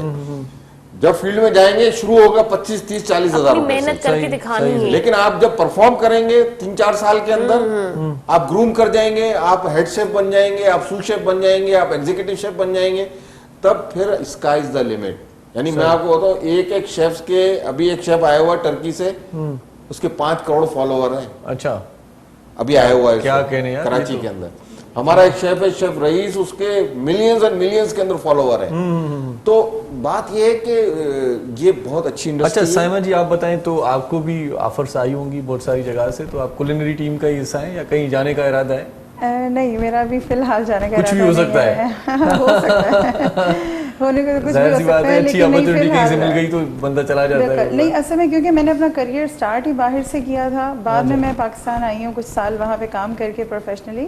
लेकिन अब मुझे ऐसा लगता है कि अब ये वक्त है कि मुझे अपने कंट्री को सर्व करना है। अच्छा अच्छा। मुझे यहाँ के जो न्यू हमारी जनरेशन न्यू शेफ्स हैं, मुझे उन्हें सर्व करना है, उन्हें इसकी तरह इस जानिब लाना है, उनको सही से तालीम देनी, उनको सही से बताना है कि बाहर क्या होता है, किचन की लाइफ कैसी है। उन्हें किसी कहते हैं ना, कोई लॉलीपॉप नहीं देनी, उनको सही फैक्ट्स जो है हमारे, जो आपको फेस करने पड़ते हैं। आप जाते, जैसे सर ने अभी बात की कि आपको जाते ही ये एक्सपेक्टेशन मत रखें कि आपकी 2 लाख की जॉब लग जाएगी या आप डायरेक्ट एग्जीक्यूटिव शेफ बन जाएंगे, ऐसा कोई चक्कर नहीं होता।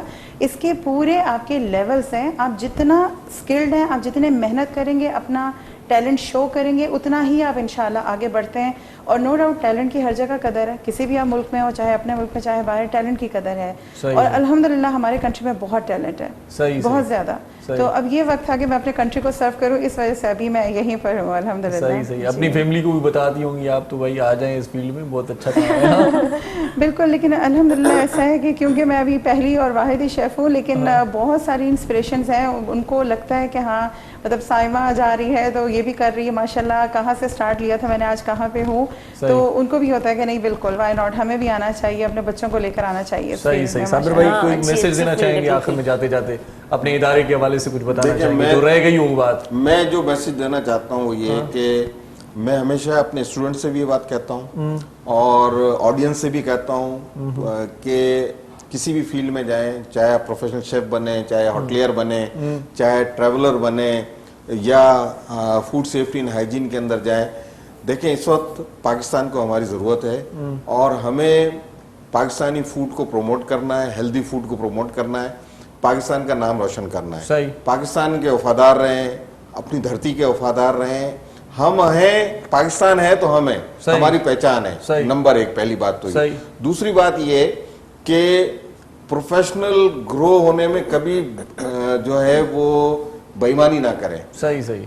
बल्कि ईमानदारी के साथ ग्रो हो, मेहनत करें उसके अंदर, मेहनत का फल उसके अंदर आप पसीना बहाएं, मेहनत करें। देखें प्रोफेशनल शेफ का काम बहुत पसीना मांगता है। सही सही सही। ठीक है, आप करेंगे तो अल्लाह ताला आपको एक मकाम दे देगा। सही। तीसरी चीज ये और सबसे इम्पोर्टेंट चीज ये कि अपने वालिदैन का एहतराम करें, अपने पेरेंट्स का बहुत ज्यादा एहतराम करें जिन्होंने आपको यहाँ तक पहुंचाया, अपने असातिज़ा का एहतराम करें। सही सही। और सबसे बड़ी बात यह कि अपने इदारे का और अपने मुल्क का एहतराम करें, उसका नाम रोशन करें। सही, माशाल्लाह। ये वो तीन चीजें हैं जो मैं हमेशा अपने स्टूडेंट्स के अंदर ग्रो करता हूँ। सही। और उनको लेके चलता हूँ, उनको प्रोमोट करता हूँ ताकि ये पाकिस्तान का नाम रोशन कर सके और पाकिस्तानी खिदमत कर सके। साइमा जी आपका कोई मैसेज है आखिर में?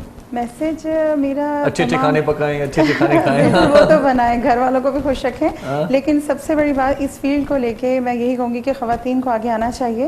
और क्योंकि ना सिर्फ वो इस इंडस्ट्री में बहुत अच्छा सर्व कर सकती हैं, उनके घर में फाइनेंशियली मतलब वो सपोर्ट कर सकती हैं। ज़िंदगी के किसी भी हिस्से में कोई एज लिमिट नहीं है, इस फील्ड में कोई एज लिमिट नहीं है, कोई ग्रोथ लिमिट नहीं है। आप किसी भी एज में आ सकते हैं और आप जितना चाहे ग्रो कर सकते हैं अपने टैलेंट के हिसाब से।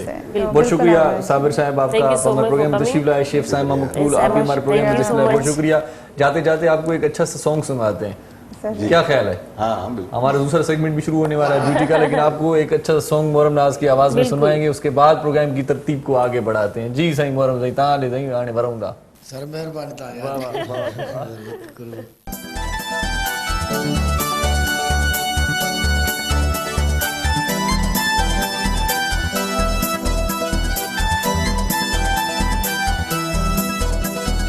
तुझे हिजर फिराक में माहे लगा, तुझे हिजर फिराक में माहे लगा, नक्की गम थो वने, नक्की दम थो वने, तुझे हिजर फिराक में माहे लगा, तुझे हिजर फिराक में माहे लगा, नक्की गम थो वने, नक्की दम थो वने, मां तो लहरुआ पियो सुबह मसा, नक्की गम थो वने, नक्की दम थो वने।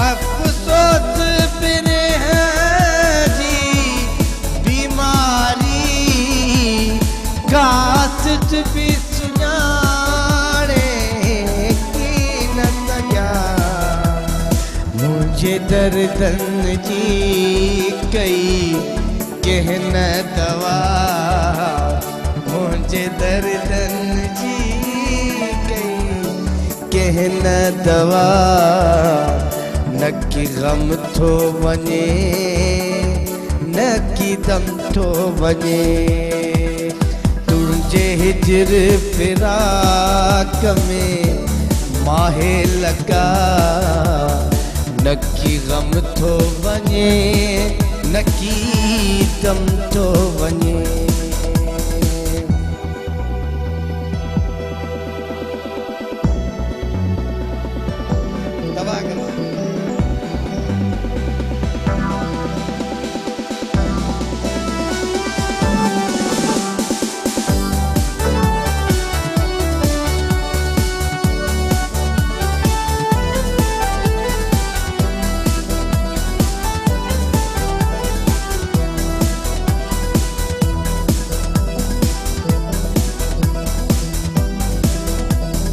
हम रात रकीब के मुचयो हिक फेरो तज पर के आयो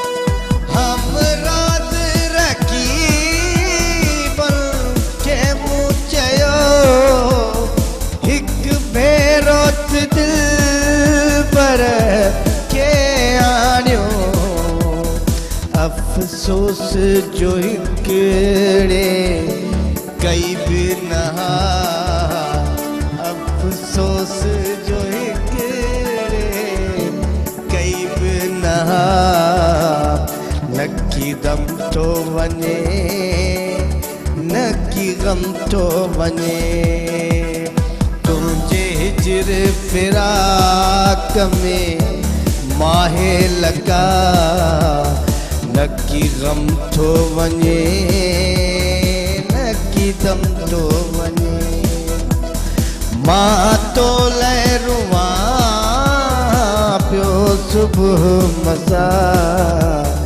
न की गम थो वञे न की दम थो वञे न की गम थो वञे न की दम थो वञे न की गम थो वञे न की गम थो वञे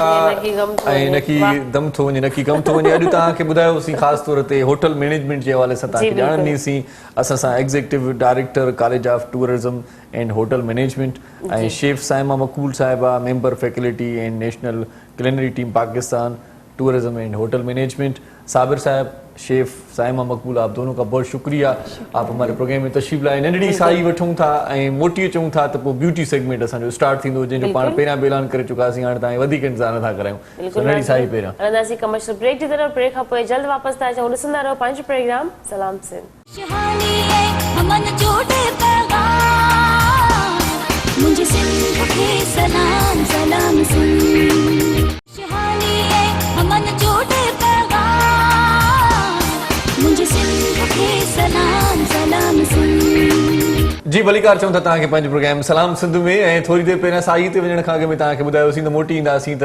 ब्यूटी जो सेगमेंट हूंदो अॼु त ब्यूटी आहे मतिलबु असां सिंगार जो खज़ानो खणी पहुता आहियूं ऐं असां वटि कहिड़ियूं कहिड़ियूं शयूं हूंदियूं हार सिंगार में तव्हां कीअं ख़ूबसूरत थी सघो था ख़ासि तौर ते मुख़्तलिफ़ मामलनि में माण्हू परेशान हूंदा आहिनि त असांजो चहिरो सुठो न आहे मतिलबु असां सांवरा थी विया आहियूं असांखे सुठो ख़ूबसूरत निखार वारो चहिरो खपे कंहिंजा वार ठहंदा आहिनि सियारा अची रहिया आहिनि सियारे में घणो करे असांजी स्किन बि ख़राबु हूंदी आहे असांजा वार बि इलाही फिज़ी थी वेंदा आहिनि इलाही माण्हुनि जा फणी करण सां वार किरंदा बि आहिनि ऐं असां अक्सर त परेशान हूंदा आहियूं यार कहिड़ो अहिड़ो को ऑयल मिली वञे असां इलाही सारी जॻहियुनि ते घुमंदा फिरंदा आहियूं पर असांखे इन सभिनी शयुनि सभिनी परेशानियुनि जो मसइले जो हल असां वटि कई हज़ारे खपाए छॾींदा आहियूं पर मसइले जो हल न मिली सघंदो पर हाणे थींदो इंशाल्लाह असां वटि उज़मा ख़ान असां सां गॾु आहे उज़मा ख़ान अस्सलाम वालेकुम कैसी हैं आप ठीक है अल्हम्दुलिल्लाह खैर उज़मा वॾी महिरबानी उज़मा असां वटि पहुती आहे ऑर्गेनिक केयर फेशियल किट वारनि जे तरफ़ खां ऑर्गेनिक केयर फेशियल किट इन में छा छा हूंदो ऐं कहिड़ियूं कहिड़ियूं इन में जेकी शयूं मौजूदु आहिनि इन पूरी किट में फेशियल जे बारे में वञनि खां असां मालूम कंदासीं। सब खां पहिरियों तव्हां ॿुधायो तव्हां ठीकु आहियो, तबियत ठीकु आहे बिल्कुलु अल्हम्दुलिल्लाह। तव्हां ॿुधायो कीअं? मां ख़ुशि बिल्कुलु वेठा ठीकु ठाक आहियां ऐं मूंखे लॻे थो तव्हां ये फेशियल किट सॼी इस्तेमालु करे चुकियो तॾहिं तव्हां एतिरा ख़ूबसूरत ऐं जी प्यारा बिल्कुलु मां यूज़ कयां थी। अॼु मां तव्हांखे हिन जे राज़ बि ॿुधायां थी। सभु मूंखे इलाही फोन था अचनि सीज़न जे हवाले सां, जीअं वेदर सफ़ा ड्राई थो हले, सही। तव्हां मूंखे सभु चवंदा आहिनि तव्हां अहिड़ी का क्रीम ॿुधायो, नाइट क्रीम हुजे या डे क्रीम हुजे, मॉइस्चराइज़र लोशन हुजे। मां उन हवाले सां सॼी रेंज खणी आई आहियां। सही, ऐं सही। सभिनी सवालनि जो जवाब मां पाण सां पर गॾु ही खणी एॾो आई सारो आहियां। सामान रखियो ज़बरदस्त। अथव, थोरो थोरो साईं ॿुधाईंदा वञो त कहिड़ो सामान कहिड़े कम जो आहे। जी बिल्कुलु, बिल्कुलु हिन में, तफ़सीली मां तव्हां सां सवालात कंदसि बिल्कुलु माण्हुनि जे लाइ बि। ऐं मां व्यूअर्स खे ॿुधाईंदी हलां तव्हां सिर्फ़ु प्रोग्राम में लाइव कॉल करे तव्हां प्रोग्राम में पुछी सघो था। जस्ट अॼु तव्हां वटि जेको मौक़ो आहे इहो तव्हांखे मे बि शायदि ॿीहर न मिले। तव्हांजा जेके बि तव्हांजा प्रॉब्लम्स आहिनि स्किन जा, वारनि जा, या तव्हांखे बॉडी लोशन जे बारे में स्किन डैमेज जे बारे में तव्हां असांजे प्रोग्राम में कॉल करे सघो था। नंबर तव्हांजी स्क्रीन ते उस्मा ख़ान सां गॾु आहिनि। जूज़ मां तव्हां सां ॿुधाइजो जी। कहिड़ी शइ कहिड़े इस्तेमाल जे लाइ पहिरियों तव्हां मूंखे इहो मां ॿुधायो। सभिनी खे पहिरें ॿुधायां थी ड्राइनेस जो हवाले सां। अॼुकल्ह जीअं वेदर सफ़ा ड्राई आहे, हुन हवाले सां सभिनी खे ड्राई जी प्रॉब्लम आहे। सबको अचे थो पैचिस स्किन थी वञे, हथ सफ़ा हुनजा ड्राई थी था वञनि, त हिन जे लाइ बॉडी सफ़ा तव्हां बॉडी वॉश था कयो त सभु बॉडी सफ़ा ड्राई थी ऑटोमेटिकली वञे। स्किन पे असांजी बिल्कुलु डैमेज थी बिल्कुलु वञे। हुन जे लाइ असां पंहिंजे लाइ आहे body butter. Body butter basically इहा प्रोडक्ट आहे जेका तव्हांखे मॉइस्चराइज़ आहे। हिन में तमामु घणी ख़ुशूसियात आहे। बॉडी बटर तव्हां नाले सां ई तव्हांखे ख़बर पवंदी Butter means बटर वाह।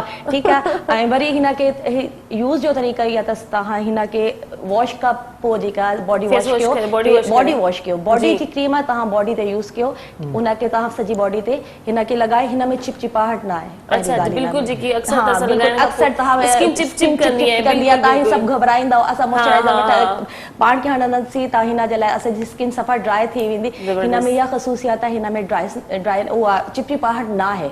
तव्हांखे मॉइस्चराइज़र मिलंदो ऐं तव्हांखे ज़बरदस्त। तमामु हिन जो बहितरीनु रिज़ल्ट मिलंदो।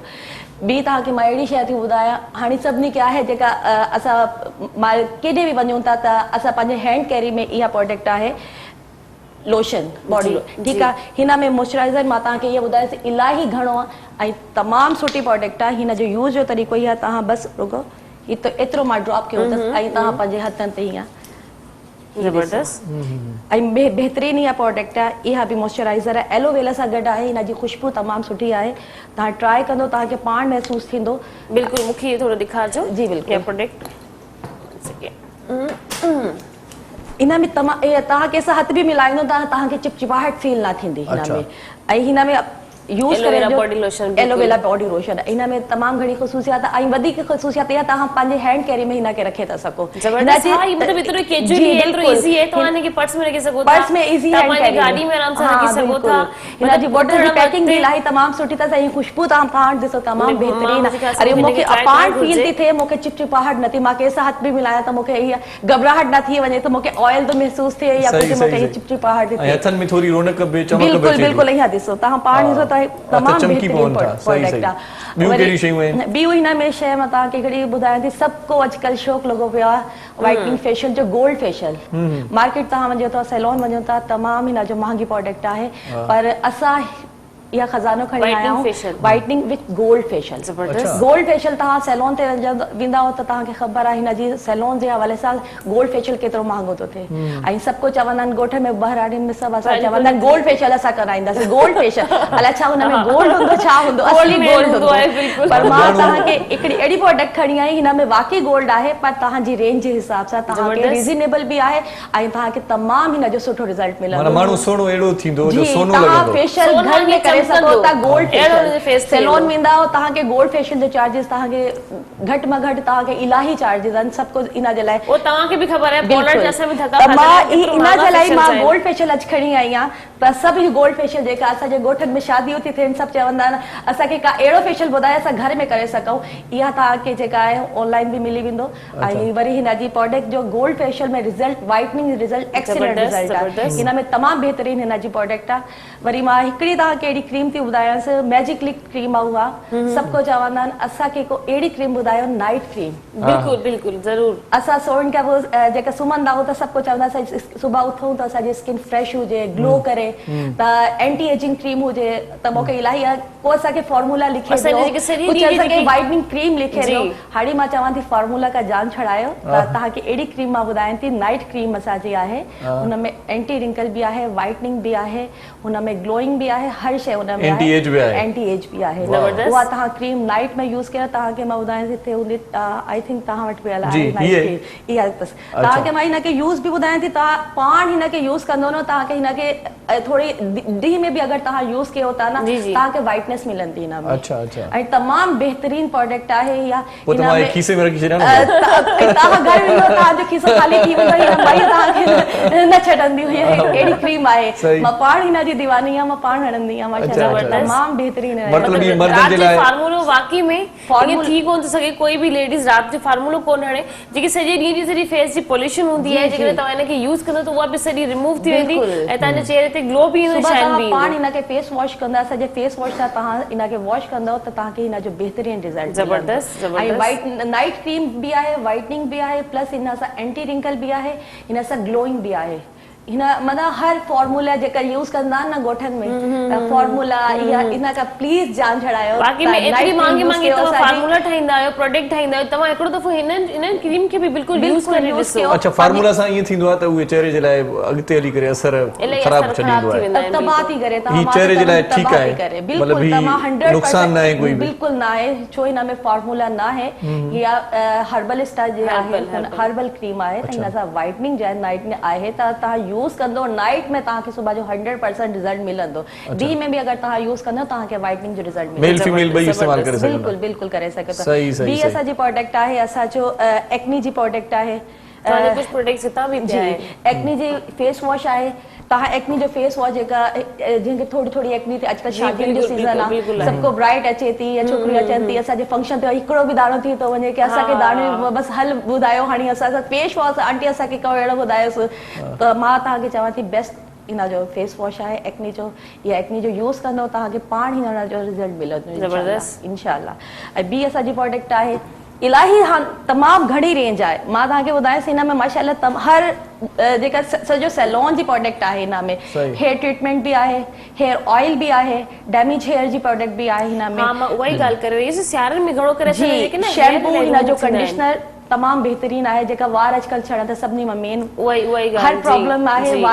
वार असांजी ब्यूटी आहे वारनि जे हिसाब सां मां तव्हांखे ॿुधायां गंजे थियण खां बचाव जा तरीक़ा ॿुधायो बिल्कुलु त पोइ असांजो शैम्पू यूज़ कयो हिन सां अच्छा, शैम्पू ज़बरदस्त। कंडीशनर प्लस हिन जो ऑयल आहे Organic shampoo। ऑर्गेनिक शैम्पू सही। ऑर्गेनिक केयर तव्हांखे मतिलबु हिन में जेका ऑयल आहे तव्हां पंहिंजी स्कैल ते ऑयल यूज़ कयो तव्हांखां जेका वार Roots में, roots में, बिल्कुलु, बिल्कुलु। रूट्स में तव्हां हिनखे थोरा ड्रॉप में तव्हां पंहिंजे वारनि में हिन में ड्रॉप करे थोरो हीअं मसाज कयो वरी हिन में तव्हांखे माशाल्लाह एतिरो एक्सीलेंट रिज़ल्ट मिलंदो जेका तव्हांजा वार छड़नि था या डैमेज हेयर आहिनि हिन सां माशाल्लाह तव्हांजी रीग्रो थी वेंदी treatment conditioner treatment conditioner shampoo conditioner हिन में ऑयल सही सही सही टई शयूं जेका आहे त बहितरीन आहे इहा यूज़ कयो तव्हांजो सभु हल जेका वारनि तव्हांजा मसइला आहिनि इहा हल थी वेंदो इंशाल्लाह सही सही सही ॿी तव्हांखे असांजो हिकिड़ो सभु को चवंदा आहिनि की हाणे मां अची पंहिंजी बॉडी जे शेप जे हवाले सां जी जी बिल्कुलु डाइट असां कयूं कोन था उहा थींदी कोन असां के शादियुनि में बि वञिणो आहे असांखे मानी बि खाइणी आहे असांखे वेट बि घटि करिणो आहे पर उहा कीअं मानी खाई वरी सुम्ही पवणो आहे सुम्ही पवणो आहे वॉक थींदी कोन्हे ठीकु आहे वॉक असांखां थिए कान थी छा कयूं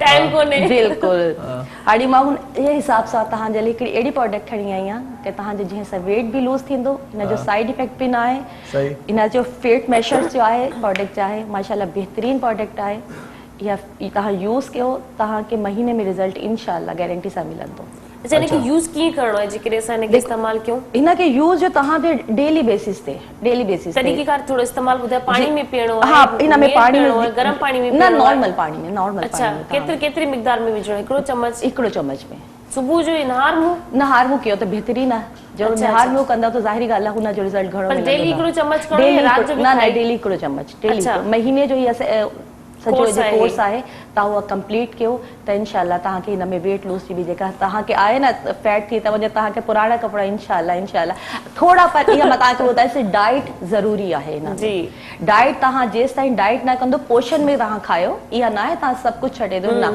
तव्हां पोषण में करे खायो थोरो थोरो खायो हुन सां त पर हाणे इंशाल्लाह शादीअ ते वञूं था त पोइ ॿीहर किथां मिलंदो इहो न खाधो? शादी हाणे शादी ते वञो हफ़्ते में उहा हिकिड़ो हिकिड़ो ॾींहुं चीट दफ़ो डे बि हली हूंदो आहे न या हफ़्ते में हिकिड़ो हा, ॾींहुं चीट डे बि हिकिड़ो दफ़ो हली वेंदो आहे। तव्हां उहा चीट डे में तव्हां जेको इंजॉय कयो शादी बि संडे ते थिए थी ना, रोज त शादी कान थी थिए। मतलब ऑर्गेनिक जा प्रोडक्ट्स ॾाढा बहितरीन ऑर्गेनिक आहिनि जे प्रोडक्ट सब यूज कया त हिन में माशाल्लाह तव्हांखे एक्सीलेंट रिजल्ट मिले। अच्छा, ये लेमन वारो की क्रीम आहे छा आहे ये?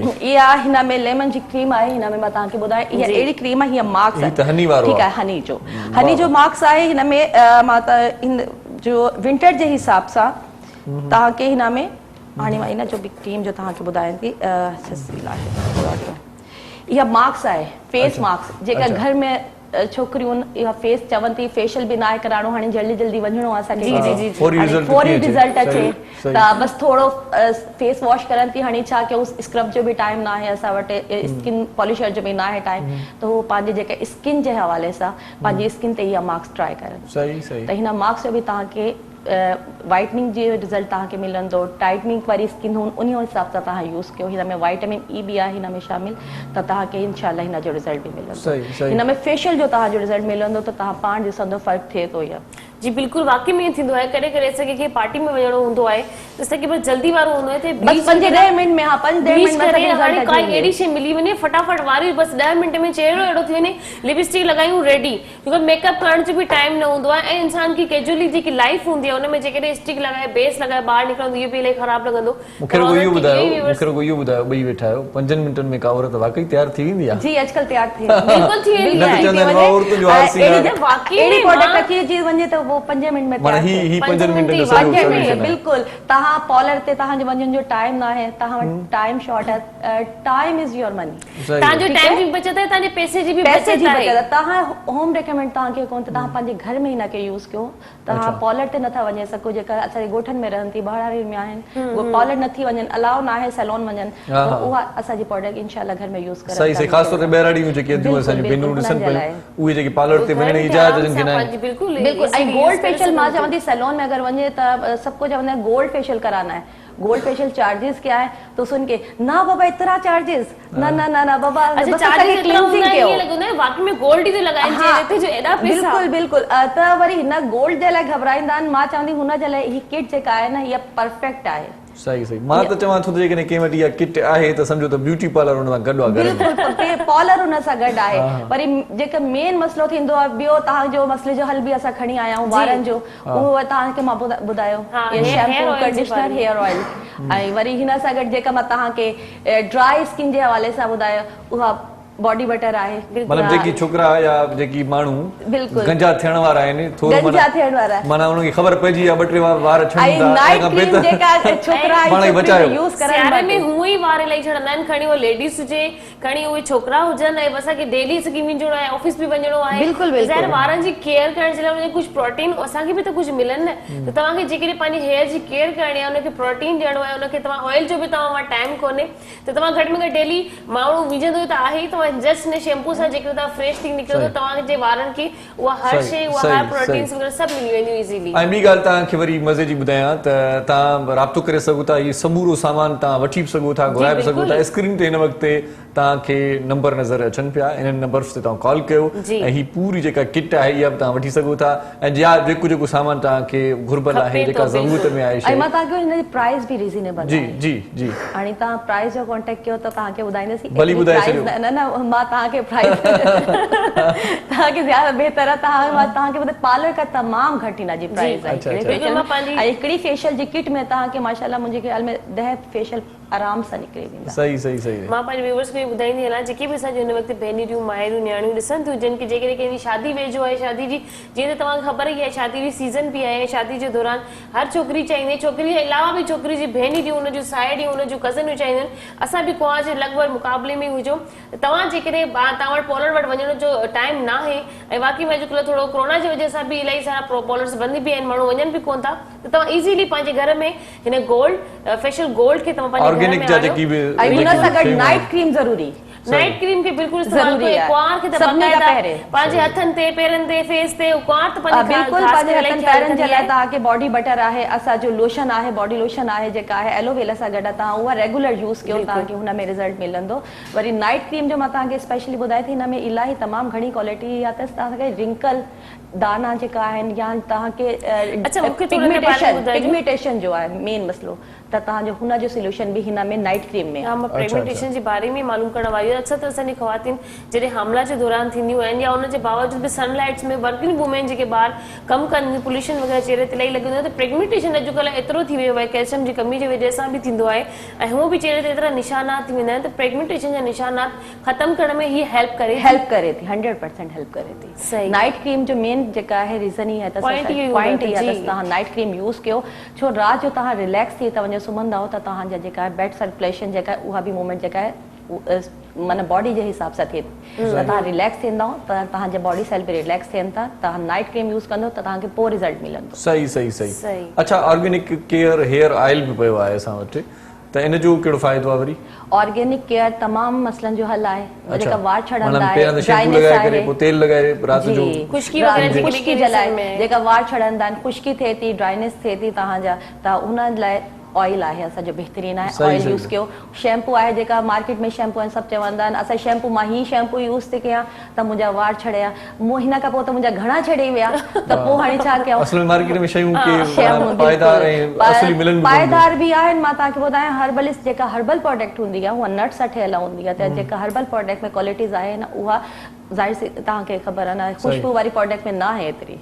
सही, हर्बल ओल्ड इज़ गोल्ड आहे, त बिल्कुलु, हिन जे हिसाब सही, सां तव्हां सही। शैम्पू ऐं कंडीशनर इहा यूज़ कयो, वरी हुन सां गॾु जेका आहे इन ते ऑयल पाण अञा कचहरी कयूं था, नंढड़ी साईअ जो वक़्तु थियो आहे, तव्हां बि जेकॾहिं बिल्कुलु। बल्कि तव्हां बि जेकॾहिं ख़ूबसूरत थियणु चाहियो था, सींगार ॼण पाण खे चाहियो था, बहितरीनु सुहिणा लॻणु चाहियो था, ऐं सुहिणा माण्हू सभिनी खे वणंदा आहिनि, ऐं पाण त सिंधी माण्हू हूअं ई सुहिणा आहियूं, पर वधीक निखार जे लाइ तव्हांखे ऑर्गेनिक जा जेकी बि प्रोडक्ट्स आहिनि तव्हां ॾिठा पिया असांजी स्क्रीन जी, ते, बिल्कुलु। इहे तव्हां घुराए सघो था, इहे तव्हां वठी सघो था। नंबर्स तव्हांखे जेकी टेलीफोन जी, नंबर्स स्क्रीन ते तव्हां आहे, स्क्रीन ते बिल्कुलु। ॾिठा पए, इन्हनि नंबरनि खे तव्हां नोट करे वठो ऐं फौरी तौर ते राब्तो जी। कयो।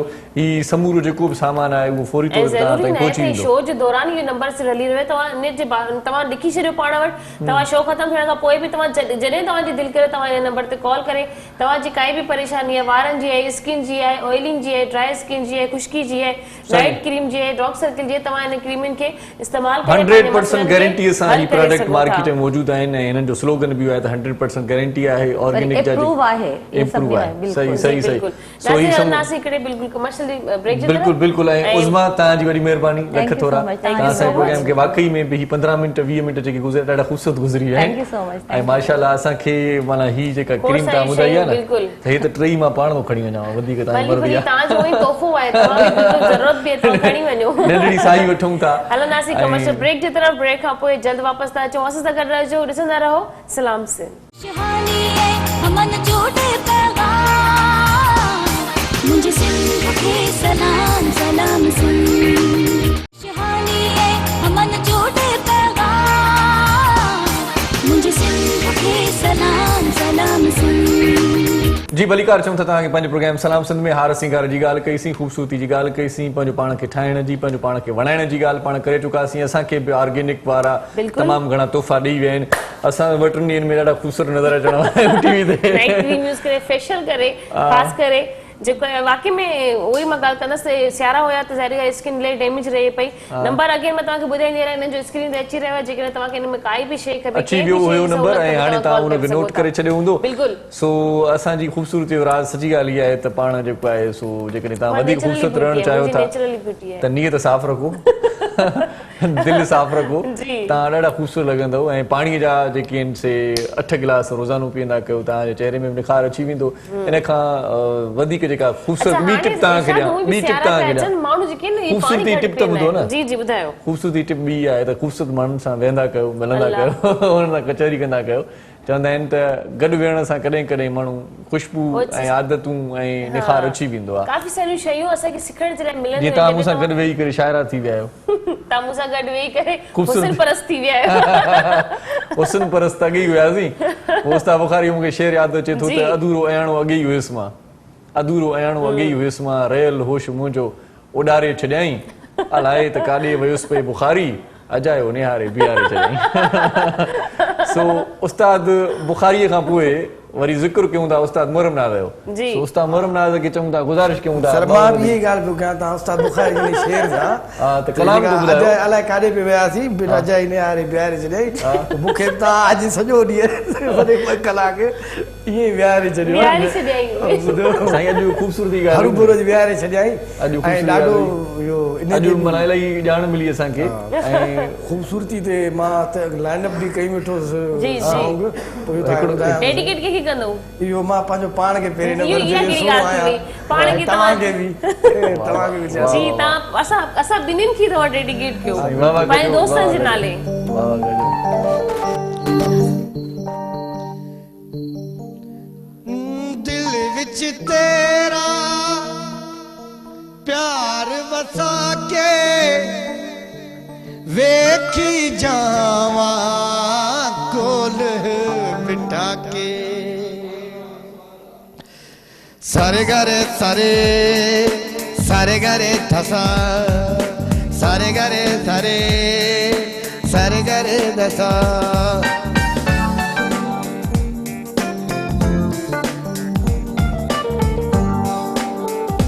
किन्ना सोना तेनू रब ने बनाया किन्ना सोना तेनू रब ने बनाया दिल कर वेखदा रवां किन्ना सोना तेनू रब ने बनाया किन्ना सोना तेनू रब ने बनाया दिल कर वेखदा रवां दिल मुड़दा नू लख समझाया दिल मुड़दा नू लख समझाया दिल कर वेखदा रवां किन्ना सोना तेनू रब ने बनाया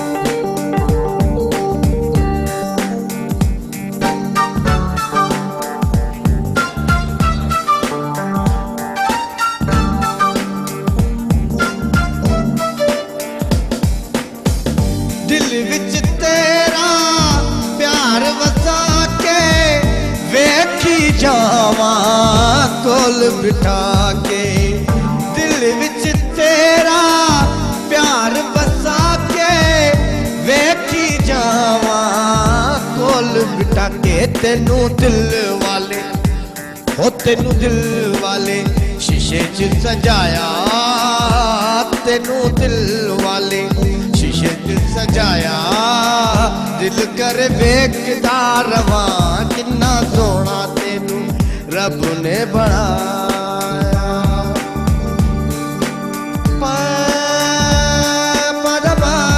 पदमा गम गरे गरे धरे धरे सा सा सा दा दा दा दा दा दा रे रे दा सा सा दा दा दा दा दा दा सा सा सारे गरे सारे सारे गरे धसा सारे गरे सारे सारे गरे धसा सा दा दा दा पा दा पा दा पा गा सा दा दा पा दा दा पा दा पा गा पा गरे गरे धसा सा सा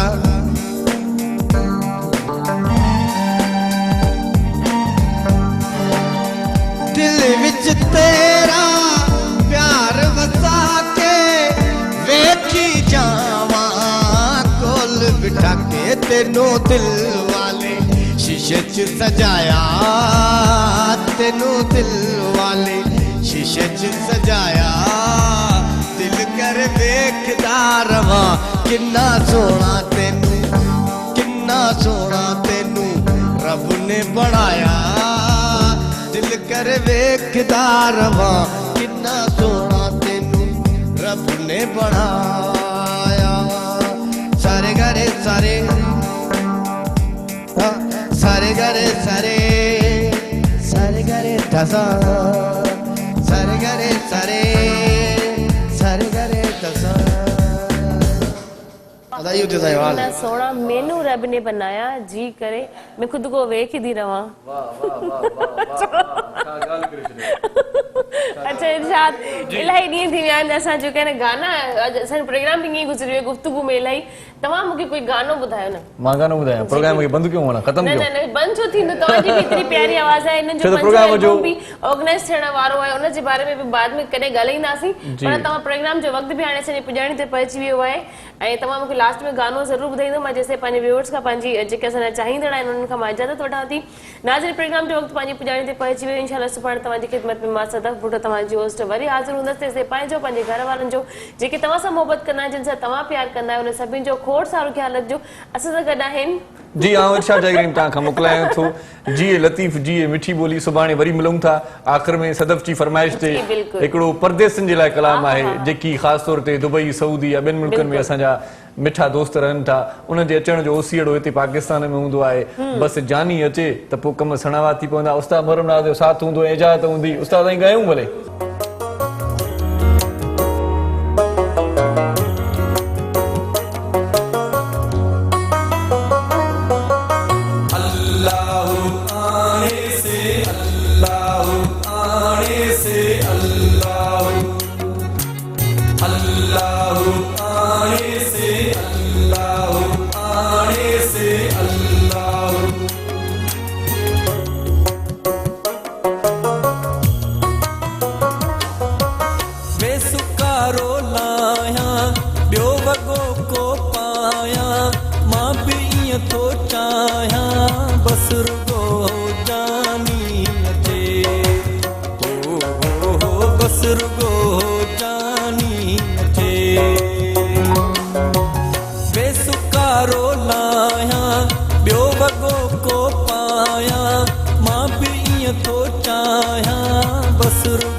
ख्वाहिश ना है काई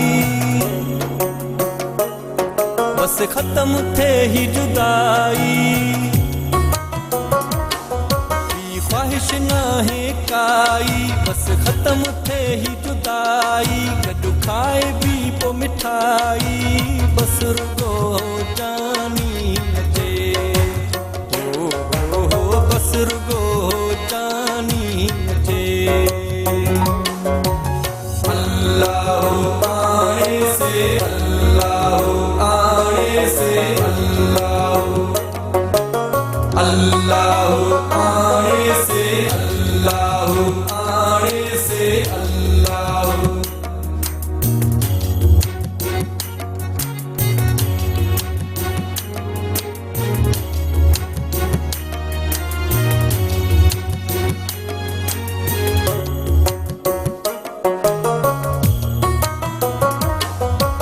याद ॻाल्हियूं पुराणियूं लिखंदासीं कुर्ब कहाणियूं करे याद ॻाल्हियूं पुराणियूं लिखंदासीं कुर्ब कहाणियूं पोइ थींदियूं रूह रिहाणियूं बस रुगो जानी अचे बस रुगो जानी अचे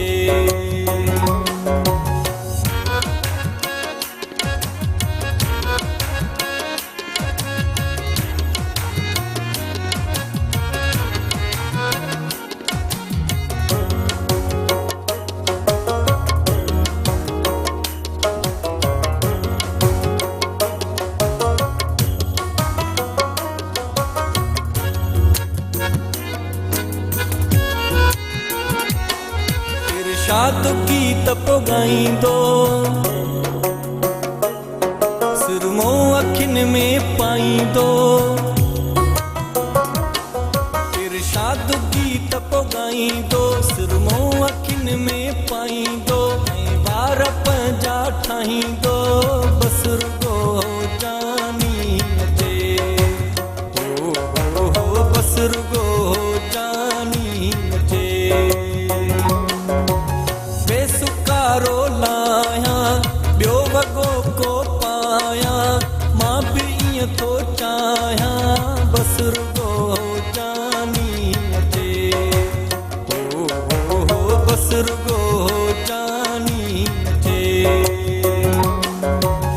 अल्लाहु आए से अल्लाहु आए से अल्लाहु अल्लाहु आए से अल्लाहु आए से अल्लाहु